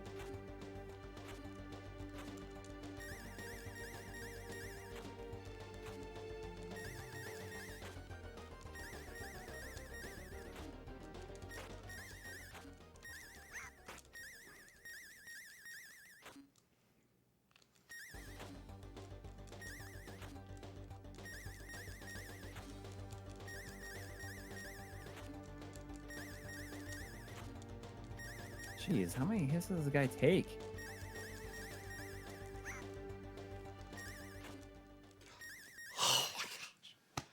What? You do it? Yeah. My heart is like pounding so hard. Oh my god. Oh, look at it. He's spinning the ball and chain too. Whew. That was intense. Like,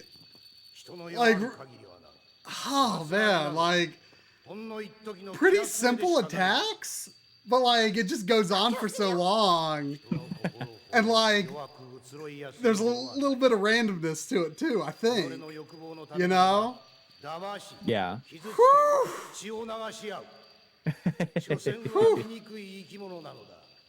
Nicely done.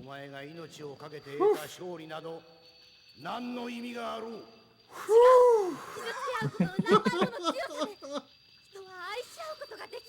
Whew.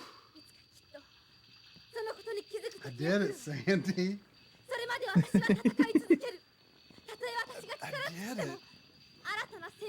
She was like asleep in the seat next to me, grinding her teeth. I don't know if she was like grinding her teeth, if she was making like sound.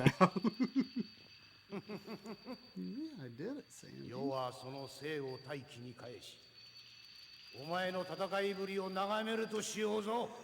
Whew, that was intense. Wait, can you tell me about the story now? No. Oh man. Whew. I mean, I thought that was a really good game. It was better than I expected, to be honest. Definitely better than Genesis Valis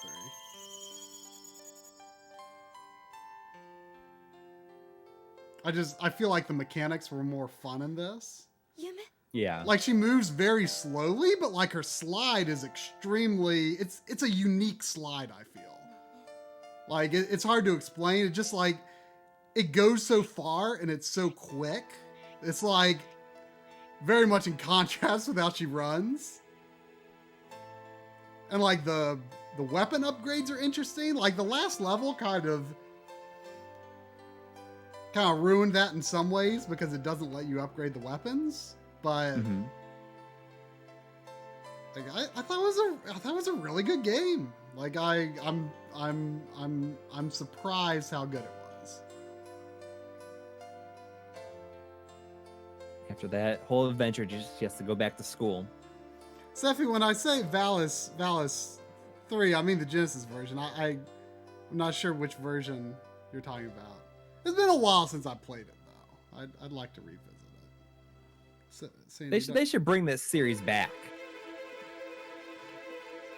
I mean, that would be interesting. Good ending credits music, it sounds like. I mean, this game had good music too, in general. I mean, maybe the last level was a little tiresome. Oh, it's a song.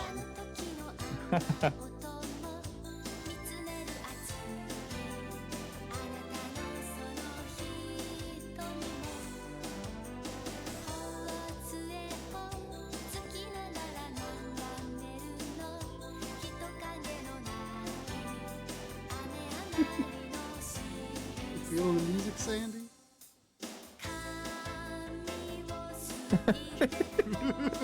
You feel it, Sandy?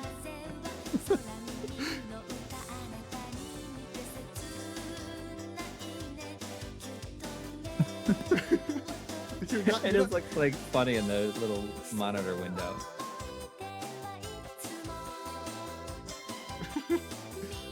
And she's just thinking like, what are you doing? I don't think Sandy's feeling it.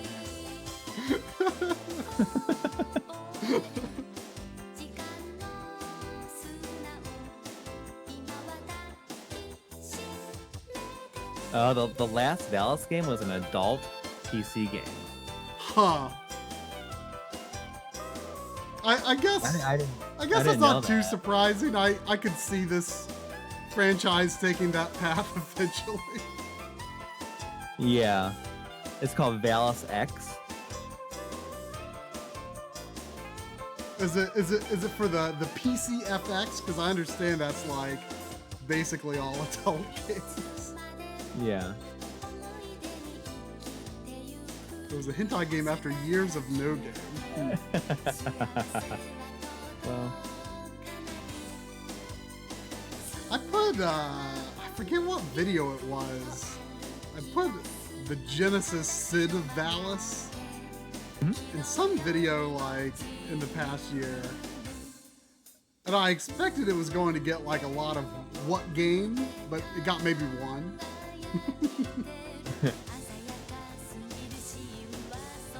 I don't have that. It was on Everdrive.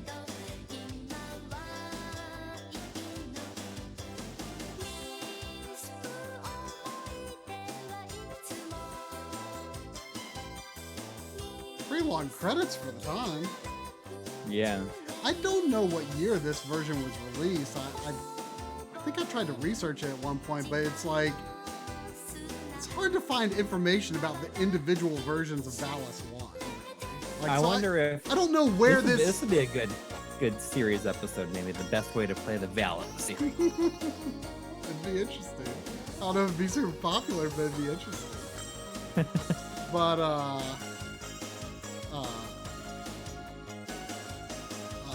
I have no idea if this was released like before or after Valis 3 or Valis 4. Is Valis 4 the one that's on Super Nintendo? There's a PC Engine version of it, and also is there a unique Super Nintendo game? I forget. I think so. Isn't it Super Valis 4? Maybe, I don't know. What is our favorite RGB related episode? I'd have to say it's between Game Boy and PS2 for me. I mean, I'd probably have to say Game Boy just because I had 92. I guess that was when this version came out. It's actually earlier than I would have guessed, to be honest.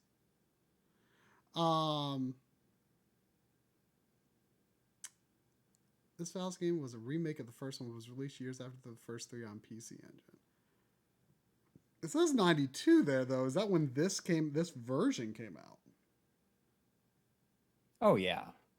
I mean, 3 was... I mean, was the Super CD system out in 92, though? Oh, yeah. I mean, I have no idea when the Super CD card came out. I mean, I don't know when, like, the basic CD system came out, for that matter.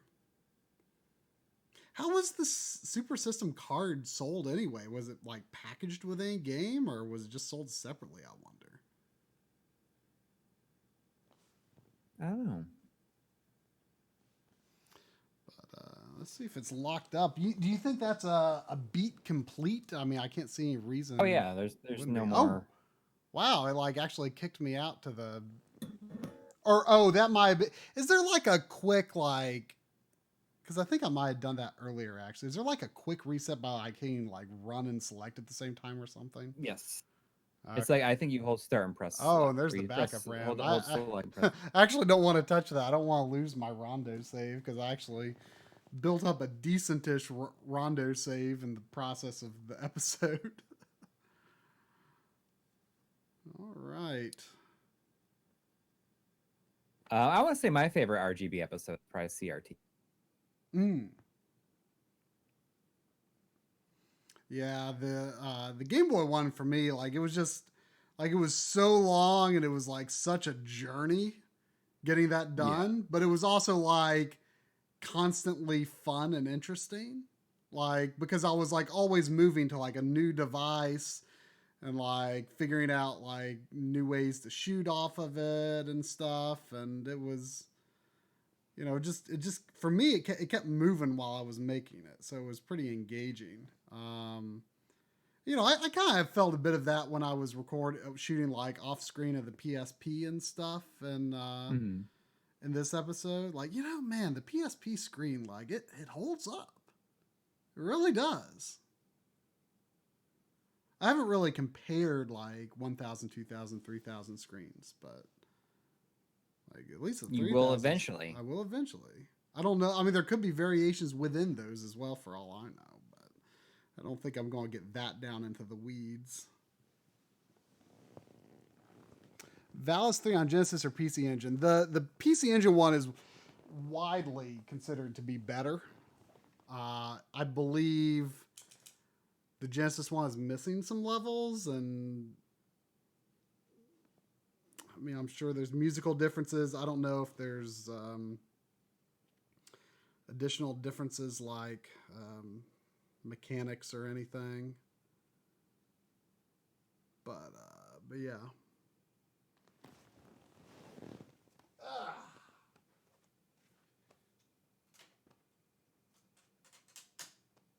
Well, whew, man, that was a final boss.